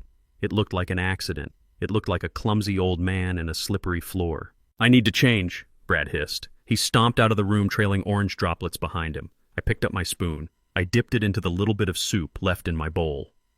This is delicious, Tasha, I said to my daughter, who was staring at the doorway where her husband had vanished. Compliments to the chef. I ate the soup. It tasted like victory. The rest of the dinner was silent. Richard and Linda ate quickly, eager to leave the house that was clearly falling apart. Tasha picked at her food, shooting nervous glances at the hallway. When they finally left, Richard didn't even say goodbye to me. He just clapped Brad on the shoulder and said, "Get those papers signed, son. Then you can get a real staff in here." I went to my room. I took off the cardigan. I stood tall, one domino down. Brad was hurt. He was angry. He was humiliated in front of the people whose approval he craved the most. He was off balance, and an off-balance enemy makes mistakes. I checked my burner phone. A text from Vance. Bank acquisition complete. You are now the lien holder. Papers are in the safe. I smiled. 5 days left. I lay down in bed listening to Brad and Tasha arguing in their room. They were fighting about the stain. They were fighting about the carrots. They were fighting about me. Let them fight. Let the cracks in their foundation widen. I closed my eyes. I slept like a baby. 5 days remained on the clock. The countdown was no longer a source of anxiety. It was a rhythm, a steady drumbeat marching us toward the inevitable. I spent the morning in the garage, the one place in the house that still felt like mine. It smelled of motor oil, sawdust, and old metal, the perfume of honest work. Brad hated it in here. He said it smelled like poverty. He didn't understand that it smelled like capability. I was pretending to organize my old tool chest, wiping down wrenches that were older than he was, but my mind was miles away, locked in a conversation with the man who held the keys to my freedom. The burner phone vibrated against my hip, a secret pulse against my leg. I checked the door to make sure the coast was clear, then flipped it open. "Vance," I answered. "It is done, Zeke." Vance's voice came through clear and grim as a judge's gavel. The bank accepted the offer. The transfer of the note was finalized 10 minutes ago. The Isaiah Robinson Legacy Trust is now the sole holder of the lien against your property. I let out a breath I didn't know I had been holding. It was a strange sensation, buying your own debt. It felt like catching a bullet meant for your heart and putting it in your pocket. "So I am the bank," I said. "You are the bank, the judge, and the executioner," Vance confirmed.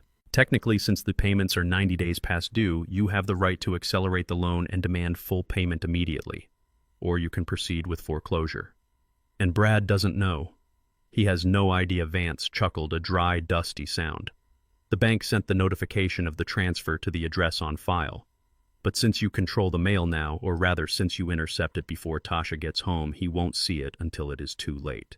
As far as he knows, the wolves are still at the door, but he doesn't know the wolf is sitting in his living room drinking his coffee." "Excellent," I said. "Good work, Vance. Be careful, Zeke," Vance warned. "He is going to be desperate now. He thinks he has a deadline with the original lender. He is going to try to lock you down before Thanksgiving." "I know," I said, looking at the sledgehammer hanging on the wall. "Let him try. I am ready." I hung up and hid the phone back in the hollowed-out handle of my shop vac. I walked back into the house, adopting my shuffle. My shoulders hunched under the weight of 73 years and a broken heart. Brad came home at 4 o'clock. He usually didn't get back until after 6, usually smelling of gin and expensive regret. But today he was early and he was sober. That was dangerous. A sober Brad was a calculating Brad.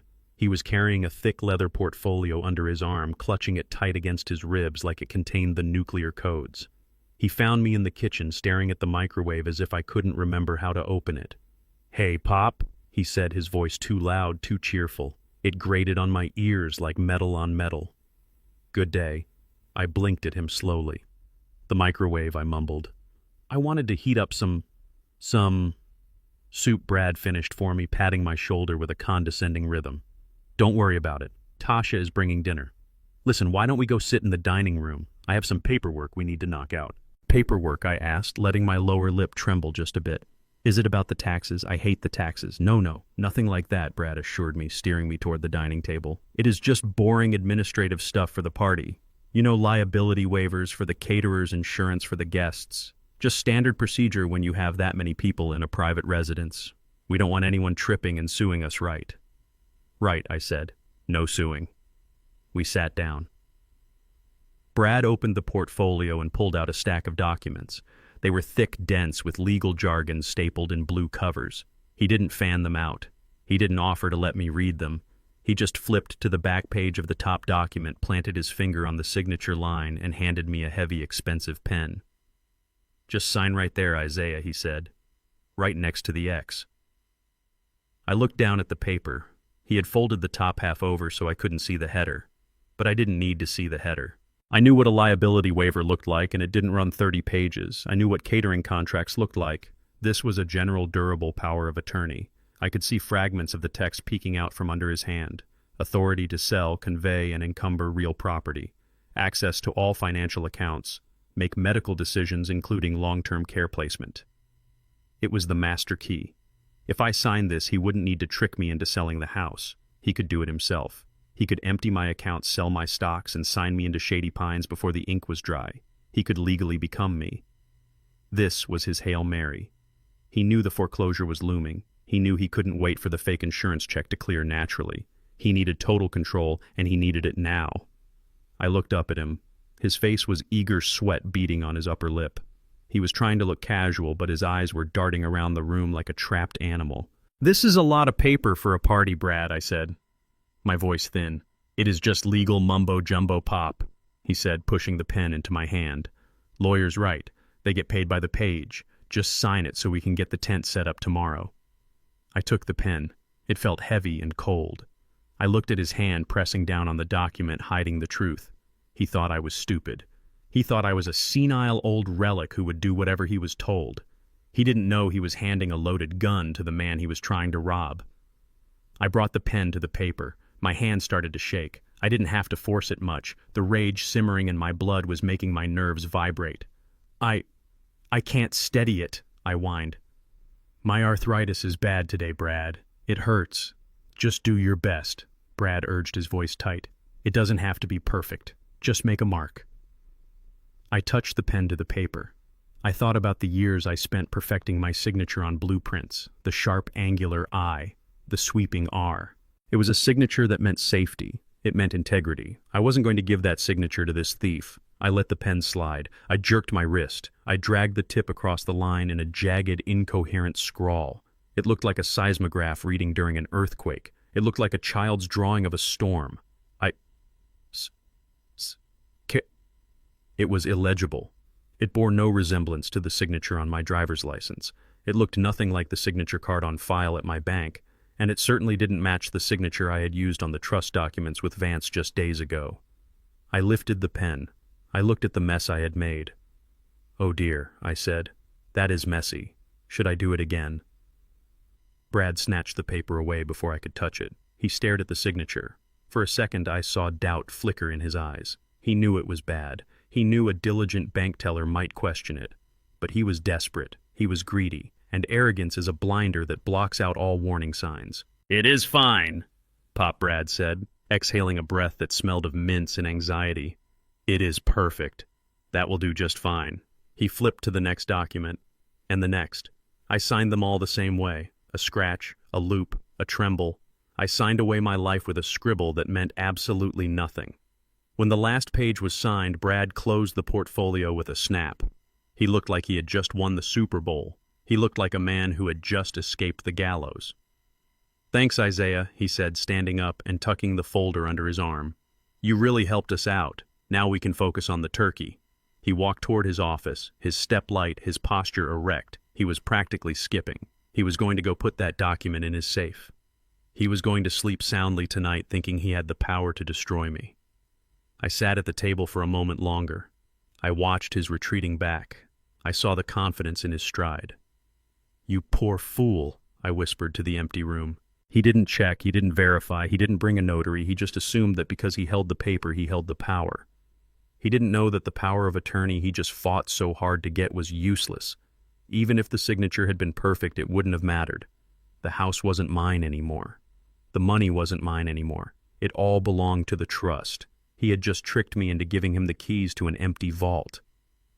I stood up, leaning on my cane. I walked to the window and looked out at the yard. The sun was setting, casting long shadows across the grass. Brad thought he had just signed his salvation. He thought he had secured his future. But as I watched him disappear into his office to pour himself a celebratory drink, I knew the truth. He hadn't signed a power of attorney. He had signed his confession. He had signed proof of his intent to defraud a vulnerable elderly person. He had signed the evidence that would ensure he never sold another house in this state again. You just signed your death warrant, son. I said, my reflection in the glass looking back at me with hard, unforgiving eyes. I walked to the kitchen. I poured myself a glass of water. My hand wasn't shaking anymore. It was steady as stone. 5 days. The trap was set. The bait was taken. The jaws were open. Now all I had to do was wait for the snap. 3 days left. The house was a beehive of frantic activity. Tasha was on the phone constantly barking orders at florists and caterers, her voice shrill with the stress of putting on a perfect show. Brad was locked in his office, probably trying to figure out which debts to pay first once the imaginary millions hit the account. It was the perfect cover. Chaos is the best camouflage. I came down to the kitchen at 8 a.m. wearing my good slacks and a crisp button-down shirt. I had my cane, but I wasn't leaning on it as hard today. I needed to look capable enough to leave the house alone, but frail enough not to be a threat. "Where are you going?" Tasha asked, looking up from a seating chart she had spread across the island. She eyed my clothes suspiciously. "You look nice." "Just a checkup, honey," I said, patting my chest. "Dr. Evans wants to monitor my heart. He says the new medication might be causing palpitations." I let my hand tremble a little as I reached for my keys. It was a nice touch. "Do you need a ride?" Tasha asked, though her tone said she would rather drive into a ditch than take me. "I am really busy with the florist, but—" No, I said quickly. "I called a cab. It is already outside. I don't want to be a burden." Tasha relaxed instantly. "Okay, Dad. But don't be long. We need you to taste the appetizers when they arrive at 2. I will be back before you know it, I promised." I walked out the door and climbed into the waiting cab. But I didn't go to Dr. Evans' office. Not really. "Take me to the Medical Arts Building on Peachtree," I told the driver. When we arrived, I went inside and took the elevator to the 4th floor. Dr. Evans was an old friend, a man I played chess with on Thursdays. He knew about the situation. He knew about the abuse. He was more than happy to help. I walked into his office and handed his receptionist, a lovely woman named Sarah, my main cell phone. "Keep it safe for me, Sarah," I said, "and if anyone calls, let it ring." "You got it, Zeke," she said, slipping it into her drawer. I walked out the back exit of the building where a black sedan was waiting. It wasn't a cab, it was a private car sent by the charter company Vance had hired. "To the airfield, please," I said to the driver. The drive to the private airfield took 40 minutes. I sat in the back watching the city roll by. I felt a strange sense of detachment. The buildings, the traffic, the people rushing to work, it all felt like a movie I was watching from a distance. I was leaving this life. I was shedding it like a snake sheds its skin.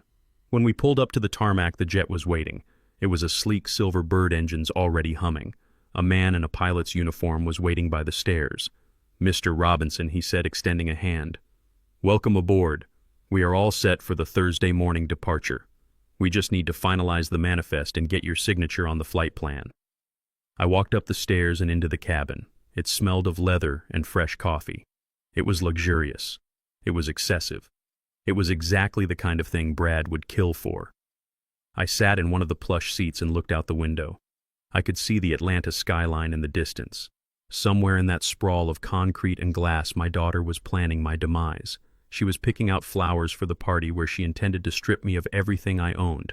I signed the papers. Destination Malé, Maldives. Departure 10:00 a.m. Thanksgiving Day. It was a one-way ticket. I had no intention of coming back. Not to that house. Not to that life. While I was reviewing the itinerary, my burner phone buzzed. It was a text from Vance. "Tasha is tracking your phone. She just pinged its location." I smiled. Of course she was. She didn't trust me. She wanted to make sure the old man wasn't wandering off or, God forbid, talking to a lawyer. I texted back. Let her look. She will see I am right where I said I would be. Back at the house, Tasha was staring at her phone screen. The little blue dot representing my location was stationary, blinking steadily at the medical arts building. He is at the doctor's office, she muttered to herself, relief washing over her. He is actually doing what he said. She put the phone down and went back to the seating chart. She had put Mr. Miller next to the mayor. That should impress him. I spent an hour on the jet finalizing the menu with the flight attendant, lobster, champagne, the works. I wanted my first meal of freedom to be memorable. Then I took the sedan back to the medical building, retrieved my phone from Sarah, and took a cab home. I walked in the front door at 1 o'clock. The house was empty. Tasha must have gone out to meet the florist. I went straight to my bedroom. I felt tired. The adrenaline was wearing off, leaving a dull ache in my bones. I just wanted to lie down. But when I opened my bedroom door, I stopped. The room was a wreck. The drawers of my dresser were pulled out, clothes spilling onto the floor. My closet door was open, my suits pushed aside, shoeboxes opened and discarded. My mattress was askew, like someone had lifted it up and dropped it. Tasha. She hadn't just been tracking my phone, she had used my absence to toss my room. She was looking for something, the bank books, the insurance policy, anything she could get her hands on. I felt a cold fury rise in my throat. It wasn't enough to track me, it wasn't enough to lie to me. She had to violate my sanctuary. She had to dig through my underwear drawer like a common thief. I walked over to the dresser and started picking up my socks. My hands were shaking, not from age, but from rage. She didn't find anything, of course. The real documents were in the safe deposit box. The burner phone was in my pocket. The plans were in my head. All she found were old sweaters and worn-out shoes. All she found was the poverty she thought I lived in. I heard the front door open. Footsteps clicked on the hardwood. Tasha appeared in the doorway of my bedroom. She stopped when she saw me. She didn't look ashamed. She looked frustrated. "Oh, you are back," she said, breathless. I stood up, holding a pair of socks. "What happened here, Tasha? I was looking for your other shoes," she lied, her eyes darting around the room. "The black ones. I thought you might want to polish them for the party. I must have made a mess. I am sorry, Dad. I am just so stressed." She was lying to my face. Again, she wasn't looking for shoes. She was looking for gold. I dropped the socks into the drawer. "It is okay, honey," I said, my voice flat. "I understand. Planning a party is hard work." "I will clean it up later," she said, turning away. "I have to go check the turkey brine." She walked away without a backward glance. She left me standing in the wreckage of my room. I looked at the mess. I looked at the clothes scattered like garbage. She didn't care. She didn't care about my privacy. She didn't care about my dignity. She only cared about what she could take. I knelt down and reached under the bed. I pulled out the old battered suitcase I had used since the 70s. It was dusty. I opened it. It was empty. I started to pack. Not clothes. I didn't need these rags. I packed the photo of Clara I had saved from the trash. I packed my medals from the service. I packed the drafting compass I had used for 50 years. I packed my life. I closed the suitcase and slid it back under the bed. "You didn't find what you were looking for, Tasha," I whispered to the empty room. "Because you don't know what to look for. You are looking for paper. You are looking for numbers. You should have been looking for the man who raised you, because he is gone.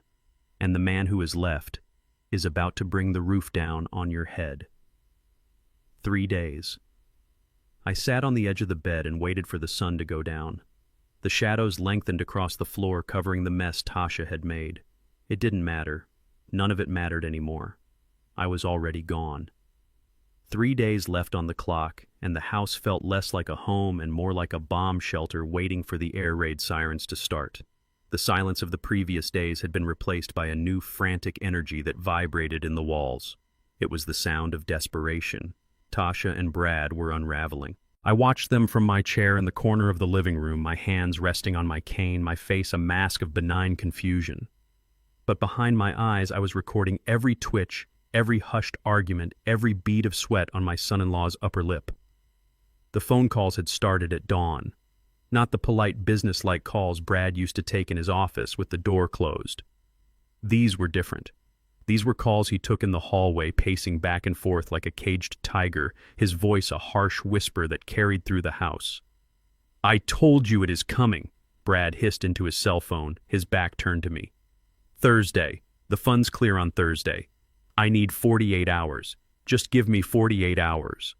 He listened for a moment, and I saw his shoulders hunch up toward his ears. He was making himself small. He was cowering. Whoever was on the other end of the line wasn't a bank manager. It was someone who didn't care about credit scores. It was someone who dealt in broken bones. "I don't have it right now," Brad pleaded, his voice cracking. "But the asset is secured. The old man is signing. It is a done deal." The asset. That was me. I was the asset. I was the golden goose they were planning to slaughter to pay off the wolves. Tasha wasn't doing much better. She was running around the house, moving vases an inch to the left, then an inch to the right. Her eyes were red-rimmed and manic. She snapped at me when I asked for a glass of water. "Get it yourself, Dad," she said, her voice trembling. "Can't you see I am busy? Everything has to be perfect. If this party isn't perfect, we lose everything." She didn't say what everything was. She didn't have to. I knew. They were losing the illusion. They were losing the facade of success they had built on a foundation of lies and my money. Around noon, the doorbell rang. It wasn't a guest. It was a process server. I knew the look. Cheap suit, tired eyes, a clipboard. Brad practically tackled the door to keep me from seeing, but I saw the envelope he snatched. Another lawsuit, another debt calling in its marker. Brad slammed the door and leaned against it, breathing hard. He looked at me. For a second, I thought he was going to hit me. The rage in his eyes was naked and ugly. He hated me. He hated me because he needed me. He hated me because I was the only thing standing between him and total ruin. He walked over to me. He didn't put on his nice voice this time. He didn't smile. He loomed over my chair, blocking out the light from the window. He smelled of stale coffee and fear. "Listen to me, old man," Brad said, his voice low and dangerous. I blinked up at him, making my hands tremble on the cane. "What is it, Brad? Is it time for lunch?" "Forget lunch," Brad snapped. "We need to get something straight. Thursday is the big day, you know that. We have the notary coming. We have the pastor. We have people coming who can change my life." "That is nice, Brad," I mumbled. "I like a party." "This isn't a party," Brad hissed, leaning down so his face was inches from mine. "This is a transaction. And you are going to play your part. You are going to sit at the head of the table. You are going to smile. And when I put that pen in your hand, you are going to sign your name. Legibly, distinctly. You aren't going to shake. You aren't going to ask questions. You are going to sign." I will try," I said, looking away. "But my hands, they aren't what they used to be." "You will do more than try," Brad said. And then he played his ace. He reached into his pocket and pulled out his phone. He tapped the screen and shoved it in my face. It was a picture of a young boy in a football uniform smiling at the camera holding a trophy. It was Marcus, my grandson, Tasha's son from her first marriage before she met Brad. He was 15 now, away at a military academy in Virginia. I paid the tuition, of course. I sent him allowance money every week. He was the only good thing Tasha had ever produced, a bright, kind boy who loved his grandfather. "Look at him, Isaiah," Brad said. "Good kid. Smart kid." I reached for the phone, my heart suddenly hammering against my ribs. "Marcus, is he okay?" "He is fine," Brad said, pulling the phone back just out of my reach. "For now. But tuition is due next month. And you know Tasha and I, we are his legal guardians. We decide where he goes to school. We decide who he sees. We decide if he comes home for Christmas." I froze. The air in the room seemed to vanish. This was the one threat I hadn't calculated. The one vulnerability I couldn't armor. "If you mess this up on Thursday," Brad whispered, his voice dripping with malice. "If you embarrass us, if you hesitate, if you do anything other than exactly what I tell you to do, we will pull him out of that school. We will cut him off. And you will never see him again. I will make sure of it. I will get a restraining order. I will tell the courts you are senile and dangerous. You will die alone in a state facility. And that boy will grow up thinking his grandfather didn't love him enough to sign a piece of paper." I stared at him. I looked into the eyes of the man who had married my daughter, and I saw nothing but a black hole. There was no bottom to his depravity. He would use a child as a bargaining chip. He would weaponize my love for my grandson to save his own skin. I felt a crack in my resolve. For the first time since I started this plan, I felt true fear. Not for me. I didn't care what happened to me. But Marcus. If I went through with this, if I destroyed them, they would still be his parents. They would still have legal control over him until he was 18. They could punish him for my sins. Brad saw the fear in my eyes. He smiled. It was a triumphant, sickly smile. "Do we understand each other, Pop?" he asked. I nodded slowly. My head felt heavy. "Yes, Brad. We understand each other." "Good," Brad said, straightening up and smoothing his shirt. "Now go take your nap. You need your rest. You have a big performance coming up." He walked away whistling a tune. He thought he had won. He thought he had found the breaking point in the steel. I sat there for a long time. The house was quiet again, but now it was the silence of a tomb. I felt old. I felt tired. Maybe I should just sign. Maybe I should just give them what they wanted. The money didn't matter. The house didn't matter. Only Marcus mattered. I stood up. My legs were actually shaking this time. I walked to the bathroom down the hall. I locked the door and turned on the faucet to cover any sound. I sat on the edge of the tub and pulled the burner phone from my sock. My fingers fumbled with the keys. I needed to call Vance. I needed to tell him to stop. I couldn't risk Marcus. The phone beeped. A text message had come in 10 minutes ago. I opened it. It was from Vance. There was a picture attached. I squinted at the small screen. It was a photo of two people standing on a tarmac next to a private jet. One was Vance, looking sharp in his suit. The other was a teenage boy in a football jersey giving a thumbs up. It was Marcus. Below the picture was a text. "The Eagle has landed. I picked him up from the academy this morning. Emergency custody order granted by the judge based on the evidence of financial instability and character risk you provided. He is with my wife at our lake house. He knows everything, Zeke. He knows you are fighting for him. He is safe. They can't touch him." I stared at the phone. The tears came then, hot burning tears that ran down my wrinkled cheeks and dripped onto the tile floor. Vance, that beautiful, brilliant old son of a gun, he had anticipated the move. He knew Brad better than I did. He knew a man like that would go after the weakest link. They couldn't touch him. Marcus was safe. He was out of their reach. The weight that had been crushing my chest for the last hour vanished. It was replaced by a surge of adrenaline so powerful it made my hands tingle. Brad had played his last card. He had threatened my blood. He had threatened the future of my family. And he had missed. I wiped my face with a cold washcloth. I looked in the mirror. The fear was gone. The doubt was gone. The man looking back at me wasn't a victim.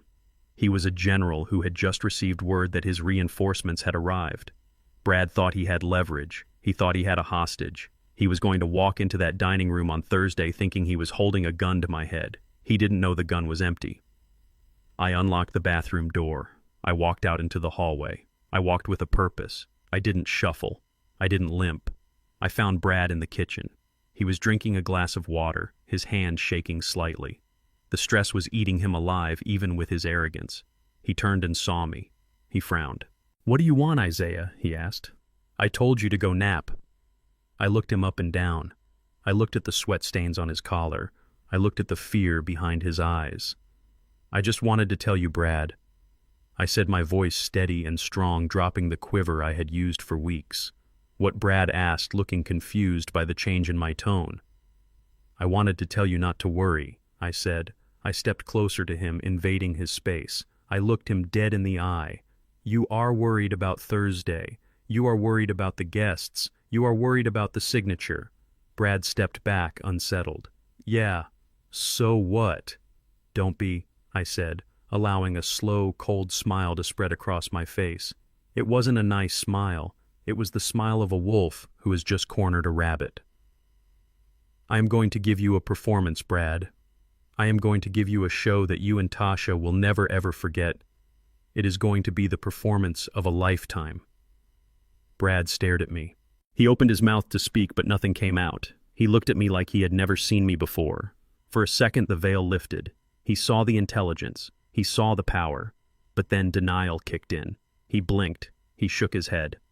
"Good," he muttered, turning away, dismissing the unease. "That is good, Pop. Just make sure you stick to the script. I walked away. Oh, I have a script, Brad, I thought. But you are not going to like the ending. 3 days. The boy was safe. The money was safe. The trap was primed. I went to my room and started to whistle. It was a tune I used to whistle on the construction site right before we detonated the charges to bring an old building down. It was the sound of imminent destruction. And it was beautiful. The day before Thanksgiving arrived with the subtlety of a marching band in a library. The sun had barely crested the horizon when the doorbell began its relentless assault. It wasn't family coming to call. It was the logistics train for Tasha's grand performance. A florist van pulled up unloading arrangements that cost more than my first car. Lilies. White lilies. The house didn't smell like roasted turkey and sage anymore. It smelled like a funeral parlor. I sat in my corner chair, the one they hadn't moved to the garage yet, and watched the invasion. Tasha was in her element. She was wearing a headset, pacing the hardwood floors, directing the delivery men like she was commanding a battalion. "Put the centerpieces in the foyer," she barked, "and be careful with those vases. They are rented and the deposit is astronomical." She didn't look at me. She looked through me. To her, I was just another piece of furniture that needed to be dusted or moved out of the way. Brad was handling the liquor. Cases of wine were stacked by the front door. Expensive scotch. Small batch bourbon. He was greeting the delivery guys with handshakes and loud laughs, acting the part of the benevolent lord of the manor. He caught my eye once as he was signing an invoice. He didn't smile. He just winked. A cold, conspiratorial wink that said, "Tomorrow, old man, tomorrow it is all mine." I let my head loll to the side. I let my mouth hang open a little. I played the part. But inside my mind was a steel trap cataloging every expense, every excess. They were spending the inheritance they hadn't received yet. They were digging a hole so deep they would never climb out. Around noon, the mood shifted. Tasha hung up the phone and marched over to where I was sitting. She had a clipboard in her hand. She looked stressed. She looked like a woman whose house of cards was wobbling in the breeze. "Dad, we have a problem," she said. She didn't ask if I was okay. She didn't offer me lunch. She just launched into her demands. I looked up at her, blinking slowly. "A problem, honey." "Is the turkey burnt?" "No, Dad, the turkey is fine," she snapped. "It is the coats. We have 50 people coming tomorrow. The mayor is bringing his security detail. We need a coat check. We need a staging area for the gifts. People are already sending things. Look at this." She gestured to the entryway. It was piled high with baskets. Fruit baskets. Wine baskets. Boxes wrapped in gold foil. Gifts for the happy couple who were so graciously taking care of their ailing father. It was a mountain of bribery and false sentiment. "We need a room," Tasha said. "A secure room on the ground floor to lock all this up during the party. And the guest room is full of rental chairs." I looked at her. I knew where this was going. I felt the blow coming before she threw it. "We need your room, Dad," she said. "Just for tonight and tomorrow. We need to clear it out so we can use it for storage. It is the only room with a lock that is close to the front door. My room. The room I had slept in since the day I carried her mother across the threshold. The room where I had grieved. The room where I had planned my survival. But where will I sleep, I asked, letting my voice tremble. My back. The bed is the only place that helps my back.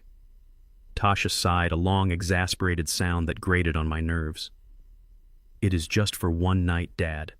You can sleep on the sofa in the living room. It is perfectly comfortable. Besides, you nap there all the time anyway. We will put some nice sheets on it. It will be like a camping trip. A camping trip. In my own living room. In the house I paid for." Brad walked in carrying a case of tonic water. He heard the tail end of the conversation. "Great idea, Tash," he said. "Plus, it is better if he is out here. We can keep an eye on him during the party prep. We don't want him wandering off and getting in the way of the caterers." They weren't asking. They were telling. I was being evicted from my own bedroom in my own house to make room for coats and fruit baskets. "Okay," I whispered, looking down at my hands. "If it helps." "It helps a lot, Dad," Tasha said, already turning away. "Now come on. Let's get your bedding out of there. Brad, help him move his stuff." They marched me into my room. Tasha stripped the bed with efficient, violent motions. She tossed my pillows onto the floor. She grabbed my quilt, the one Clara had made, and threw it into a pile. Brad started shoving my personal items into a cardboard box. My reading glasses, my water pitcher, my Bible. He swept them off the nightstand with his arm. I stood by the door watching the desecration. I wasn't angry anymore. I was past anger. I was in a place of cold, absolute certainty. This was the final insult. This was the seal on the warrant. They pushed me out into the living room. Tasha threw a sheet over the leather sofa. She tossed a pillow on one end and the quilt on the other. There she said, "Cozy. Now stay out of the way, Dad. We have a lot to do." They went back to work. The house buzzed with activity until late into the night. I sat on the sofa watching the shadows lengthen. I watched them laugh. I watched them argue about napkin folds. I watched them preen in the mirror, practicing their gracious host faces. Finally, around midnight, the house went quiet. Tasha and Brad went upstairs to the guest suite they had claimed as their master bedroom. I heard their door close. I heard the lock click. I was alone. The living room was unrecognizable. The furniture was rearranged to create flow for the guests. The rugs were rolled up. The air was cold. The heating vent was blocked by a stack of rental tables. I lay down on the sofa. The leather was cold and slippery. My hip ached. I stared at the ceiling, tracing the patterns in the plaster that I had applied myself 30 years ago. I rolled over, trying to find a comfortable position. As I did, my eyes fell on the far corner of the room behind the stack of wine cases Brad had built like a monument to his own ego. There was something lying on the floor. A rectangle. A frame. I sat up. My heart hammered against my ribs. I knew that frame. I stood up, my joints popping in the silence. I walked over to the corner. I moved a case of Pinot Noir aside. It was the portrait. The oil painting of Clara that had hung above the fireplace for 20 years. It was the picture we had commissioned for our 25th anniversary. She was wearing her favorite blue dress. She was smiling that smile that could light up a rainy day. Tasha had taken it down. I looked at the wall above the fireplace. It was bare except for a generic modern art print of a gray square that Tasha had hung in its place. She had taken down her mother's portrait to put up a gray square. And she hadn't even stored it. She hadn't wrapped it in bubble wrap. She hadn't put it in the closet. She had thrown it in the corner behind the booze like it was trash. Like Clara was trash. I knelt on the floor. My knees screamed in protest, but I didn't feel the pain. I reached out and touched the canvas. It was covered in a layer of dust from where they had been sweeping. There was a smudge on the glass, a fingerprint right over Clara's cheek. I pulled a handkerchief from my pocket. My hands were shaking. I wiped the glass gently, reverently. I cleaned the dust from the gilded frame. I looked at her face. I looked at the woman who had built this life with me. The woman who had worked double shifts so Tasha could have piano lessons. The woman who had held this family together with prayer and grit. "They threw you away, Clara," I whispered, my voice cracking in the dark. "They threw us both away." I felt a tear slide down my cheek. It was hot and angry. I picked up the painting. It was heavy, substantial. It felt like I was holding a piece of my soul. I couldn't leave it there. I couldn't leave her there to watch the circus tomorrow. I couldn't let them toast their greed under her gaze. I stood up, clutching the frame to my chest. I looked around the room. I needed to hide it. I needed to save it. Then I remembered. The suitcase. I had packed my old suitcase earlier, the one with my essentials, but I had left it under the bed in my room, the room that was now a storage locker. I had to get it. I walked to my bedroom door. I turned the handle. It was locked. Of course. Tasha had locked it to protect the precious coats and gifts. I didn't panic. I reached up to the top of the door frame. There, resting on the molding, was the emergency key. We had put it there 20 years ago when Tasha was a teenager and kept locking herself in. She never knew it was there. I felt the cold metal key. I slid it into the lock. The mechanism turned with a soft click. I pushed the door open. The room was stuffed with boxes and racks of rental coats, but my bed was still visible under a pile of tablecloths. I crept inside. I got down on my hands and knees and reached under the bed. My hand brushed against the worn leather handle. I pulled. The suitcase slid out. I opened it. Inside were my papers. My passport. The few clothes I had decided to keep. I moved the clothes aside.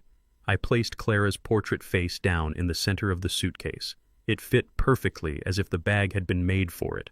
I covered it with my flannel shirts, padding it, protecting it. I looked at the contents one last time. This was it. This was everything that mattered. A life reduced to paper and a painting. I closed the lid. I fastened the latches. Snap. Snap. The sound was final. It was the sound of a door closing on 40 years of history. I slid the suitcase back under the bed, pushing it deep into the shadows where Tasha wouldn't see it when she came in to grab a tablecloth. I stood up and locked the door again. I put the key back on the frame. I walked back to the living room and lay down on the sofa. I pulled the quilt up to my chin. It smelled like lavender. It smelled like Clara. I wasn't sleeping in my bed tonight. I was sleeping in the ruins of my home. But I wasn't sad anymore. I closed my eyes and visualized the plan. Tomorrow noon. The jet was fueled. Vance had the car ready. The documents were signed. Tasha wanted a stage. She wanted a coat check. She wanted a perfect, pristine house to show off to the mayor. She had it. She had everything she wanted. But she forgot one thing. She forgot that a house is just walls and a roof. A home is the people inside it. And tomorrow, this house would be empty. I drifted off to sleep, my hand resting on the burner phone in my pocket. I didn't dream of the past. I dreamed of the ocean. I dreamed of blue water and white sand. I dreamed of a place where no one knew my name and where the only thing I had to worry about was the tide. Tomorrow, the turkey would be carved.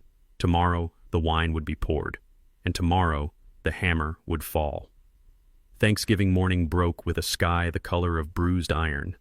The sun struggled to pierce through the heavy cloud cover, casting a gray, flat light over the neighborhood. Inside the house, the air was already thick with the smell of sage, roasting onions, and high-stakes anxiety. I woke up on the leather sofa, my back screaming in protest against the cold cushions. I lay there for a moment staring at the ceiling fan, listening to the silence before the storm. This was it. The day of the great performance. The day of the harvest. I sat up and swung my legs to the floor. I didn't groan. I didn't rub my hip. I stood up straight, stretching my arms, feeling the strength in my old muscles. Today I didn't need to pretend to be weak for anyone but them. I walked to the kitchen. The house was still asleep, or at least Tasha and Brad were hiding in their room, probably rehearsing their victory speeches in the mirror. The kitchen was a battlefield of prep work. Bowmans of flour bags of potatoes and expensive bottles of wine lined the counters. Tasha had set out a schedule on the fridge minute by minute, dictating how the day would go. 8:00 a.m. Breakfast. 9:00 a.m. Dress. 10:00 a.m. Florist check. 12:00 p.m. Guests arrive. 1:00 p.m. The announcement. She had written the announcement in red ink. She meant the signing. She meant the moment she would strip me bare in front of God and the neighbors. I decided to make breakfast. It was a habit, a ritual I had performed for 40 years. Clara used to say my scrambled eggs were the only thing that could get her out of bed on a holiday. I pulled the carton of eggs from the fridge. I found the butter. I found the skillet. I cracked 6 eggs into a bowl. I whisked them with a fork, the metal clinking against the ceramic in a steady, rhythmic beat. I added a splash of milk. Then I reached for the salt. Usually I use a pinch, a dash, just enough to wake up the flavor. But today I looked at the shaker, and then I looked at the canister of sea salt Tasha had bought for the turkey brine. It was coarse, heavy salt. I thought about the foreclosure notice. I thought about the hats in the trash bag. I thought about Brad's laugh when he talked about bulldozing my home. I unscrewed the lid of the canister. I took a tablespoon. I filled it, and then I dumped it into the eggs. Then I did it again. I whisked it in. The salt dissolved, hiding in the yellow mixture like a landmine. I turned on the stove. The butter sizzled, innocent and inviting. I poured the eggs in. They fluffed up beautifully, golden and soft. To the naked eye, they looked perfect. To the tongue, they would be a weapon. I plated the eggs. 3 plates, toast, bacon, coffee. I set the table in the breakfast nook. I put the saltiest portion right where Brad always sat. Just as I was pouring the orange juice, Tasha and Brad walked in. They looked wrecked. Tasha's hair was in rollers, her face shiny with expensive creams. Brad was wearing a silk robe, his eyes bloodshot. They looked like people who were about to pull off a heist and were terrified the alarm would go off. "Morning, Dad." Tasha said, her voice tight. "Why are you cooking? We have caterers coming. We don't want to mess up the kitchen." "I just wanted to help, honey," I said, shuffling my feet, reverting to the character of the helpful but dim-witted father. "I made your favorites. A good breakfast for a big day." Brad groaned and slumped into his chair. He eyed the coffee like it was a lifeline. "I need caffeine," he muttered. "I didn't sleep a wink. My stomach is in knots." "Eat some eggs, son," I said, sliding the plate in front of him. "Protein. It will settle your stomach. It will give you strength for the paperwork." Brad looked at the eggs. He looked at me. He didn't see the general. He saw the old man in the ragged cardigan. He saw the victim. "Thanks, Isaiah," he grunted, picking up his fork. "At least you can still cook." He took a huge bite, a forkful of eggs that was probably 30% sodium. I watched him. I watched his jaw work. I watched the moment the signal traveled from his tongue to his brain. His eyes bulged, his face turned a violent shade of crimson. He stopped chewing. He sat there frozen, his cheeks puffed out, looking like a pufferfish that had just realized it was out of water. He wanted to spit it out.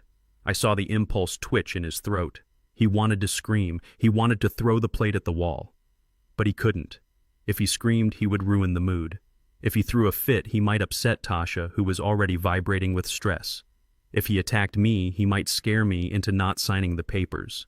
He needed me happy. He needed me compliant. He needed to be the good son-in-law for just 4 more hours. So he swallowed. I saw his throat convulse. I saw his eyes water. He gagged just a little, a wet, choking sound. He reached for his coffee and downed half the mug, scalding his mouth in the process. "Brad, are you okay?" Tasha asked, looking up from her phone. "You look red." Brad coughed, wiping tears from his eyes. He glared at me. The hatred in his gaze was pure and undistilled. He knew. He knew I had done it, but he also knew he was trapped. It is just hot," Brad wheezed, his voice raspy. "Very hot. And flavorful." I smiled, a sweet senile smile. "Oh, good," I said. I added a little extra seasoning. Clara always said you have to season with love. Brad looked at the rest of the eggs on his plate. He looked at me. "Eat up, son," I encouraged him. "You need your energy." He took another bite, smaller this time. He swallowed it like a pill. He ate the whole plate. Every salty, burning bite. He ate it because his greed was stronger than his taste buds. He ate it because he thought it was the price of admission to the Millionaires Club. When he was finished, he pushed the plate away and chugged a glass of orange juice. He looked sick. He looked like a man who had just swallowed poison and thanked the poisoner. "Delicious, Isaiah," he choked out. "Really. Top-notch. I'm glad you liked it," I said, standing up slowly. I poured myself a cup of coffee to take with me. "Well," I said, looking at the clock on the microwave, "it is 8:30. The guests won't be here for a while. I think I will go out for a bit." Tasha looked up sharply. "Go out. Go out where?" "Dad, you can't leave. We have to get you dressed. We have to rehearse the toast." I waved a hand dismissively. "I am just going for a walk, honey. Just around the block. The air is crisp. It helps my lungs. I will be back before the first car pulls up. I promise." Brad looked at me. He was still rubbing his chest, trying to digest the salt bomb. He wanted to say no. He wanted to lock me in the closet until noon. But he was afraid if he pushed too hard, I might snap. "Just don't go far, old man," Brad said. "And don't get lost. We don't have time to come find you." "I won't get lost, Brad," I said. "I know exactly where I am going." I walked out of the kitchen. I didn't go to my room. I didn't need to. I had already moved the suitcase. Late last night while they were sleeping, I had slid it from under the bed and stashed it in the coat closet by the front door, buried under a pile of winter jackets. I walked to the closet. I opened it. I reached in and grabbed the handle of the worn leather case. It was heavy with the weight of my life, with the weight of Clara's portrait. I pulled it out. "Dad, what do you have there?" Tasha called from the kitchen. Just some old decorations," I called back, my voice steady, taking them to the curb, making space. "Like you said." "Oh. Okay, hurry up, making space." I opened the front door. The cold November air hit me sharp and clean. It smelled of dead leaves and wood smoke.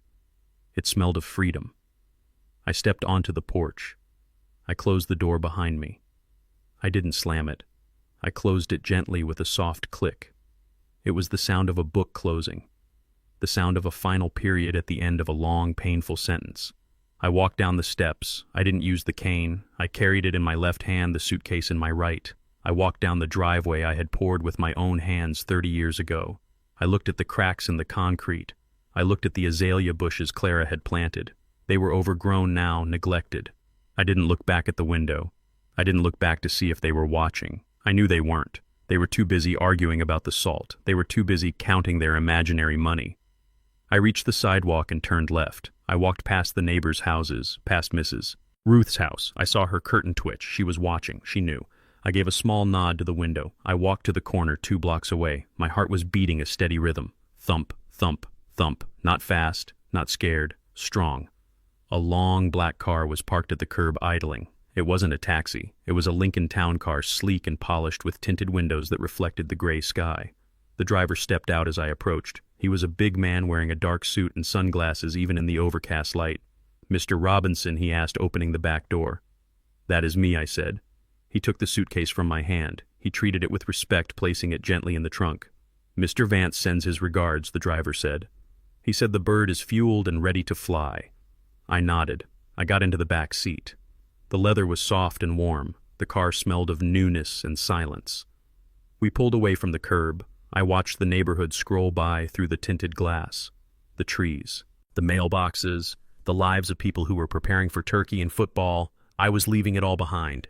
I was leaving the betrayal. I was leaving the heartbreak. I was leaving the son-in-law who thought he was a shark and the daughter who thought she was a princess. I reached into my pocket and pulled out the burner phone. I turned it off.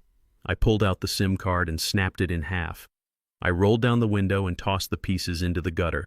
"Take me to the airfield," I said to the driver, "and don't spare the horses." The car accelerated smooth and powerful. We turned onto the main road, leaving the suburb behind, heading toward the highway, toward the sky, toward the ocean. Back at the house, Brad was drinking water, trying to wash the taste of salt out of his mouth. Tasha was arranging flowers. The clock on the wall ticked. Tick, tick, tick. They had 3 hours. 3 hours until the curtain rose on an empty stage. 3 hours until they realized the star of the show had quit the production. I settled back into the seat and closed my eyes. I imagined the salt sitting in Brad's stomach, a heavy, burning reminder of who was really in charge. "Happy Thanksgiving, kids," I whispered. The car sped up and I didn't look back. Not once. I was 30,000 feet somewhere over the Atlantic Ocean when the show finally started. The cabin of the Gulfstream jet was quiet, humming with the white noise of expensive engineering. I sat in a leather recliner that cost more than the first car I ever bought, a glass of sparkling water in my hand, and an iPad propped up on the table in front of me. Vance had set up the feed perfectly. The security cameras I had installed years ago to protect my family were now the lens through which I would watch their destruction. It was like watching a reality TV show, except the stakes were my life's work, and the actors were the people who had tried to bury me. The screen flickered to life. The camera angle from the front porch was crisp. The driveway, usually empty except for my old truck, and Brad's leased Ego-Mobile, was filling up. It looked like a luxury car dealership had exploded on my lawn. Mercedes, Lexus, even a Bentley. These weren't my friends. My friends drove Fords and Chevys and knew how to change their own oil. These were the people Tasha and Brad wanted to be. These were the people they were selling my soul to impress. I watched as Tasha opened the front door. She was wearing a dress that probably cost $3,000, a shimmering silver thing that looked ridiculous in the middle of the day. She had a smile plastered on her face that looked painful. It was the smile of a woman who was terrified that if she stopped smiling, she would start screaming. "Welcome, welcome," I heard her say through the audio feed. Her voice was high and tight. "So glad you could make it. Dad is just freshening up. He will be down in a jiffy." Freshening up. I took a sip of water. I was freshening up all right. I was freshening up my perspective on the other side of the world.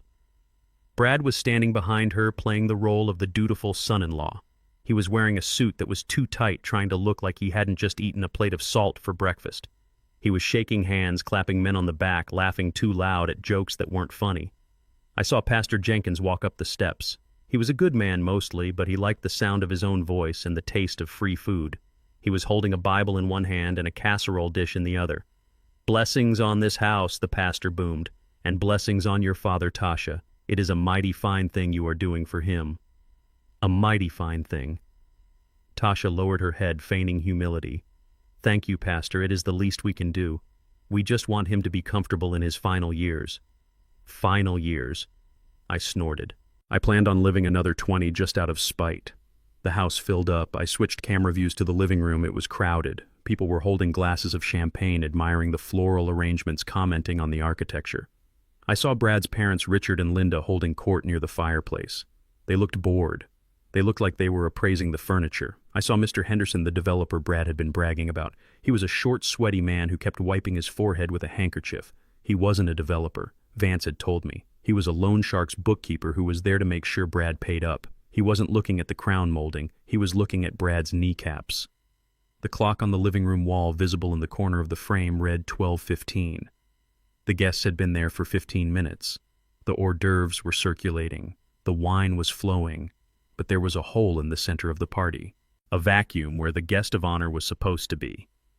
I saw Tasha glance at the hallway leading to the kitchen. Her smile flickered. She checked her watch. She whispered something to Brad. Brad nodded, his face tightening. He excused himself from a conversation with the shark and walked toward the back of the house. I switched the feed to the kitchen camera. Brad burst in. The room was empty except for the catering staff who were arranging platters of turkey. "Where is he?" Brad hissed, looking around wildly. "Is he in the bathroom?" "I don't know," Tasha said, following him in. She looked frantic. "He said he was going for a walk. He said he would be back by noon.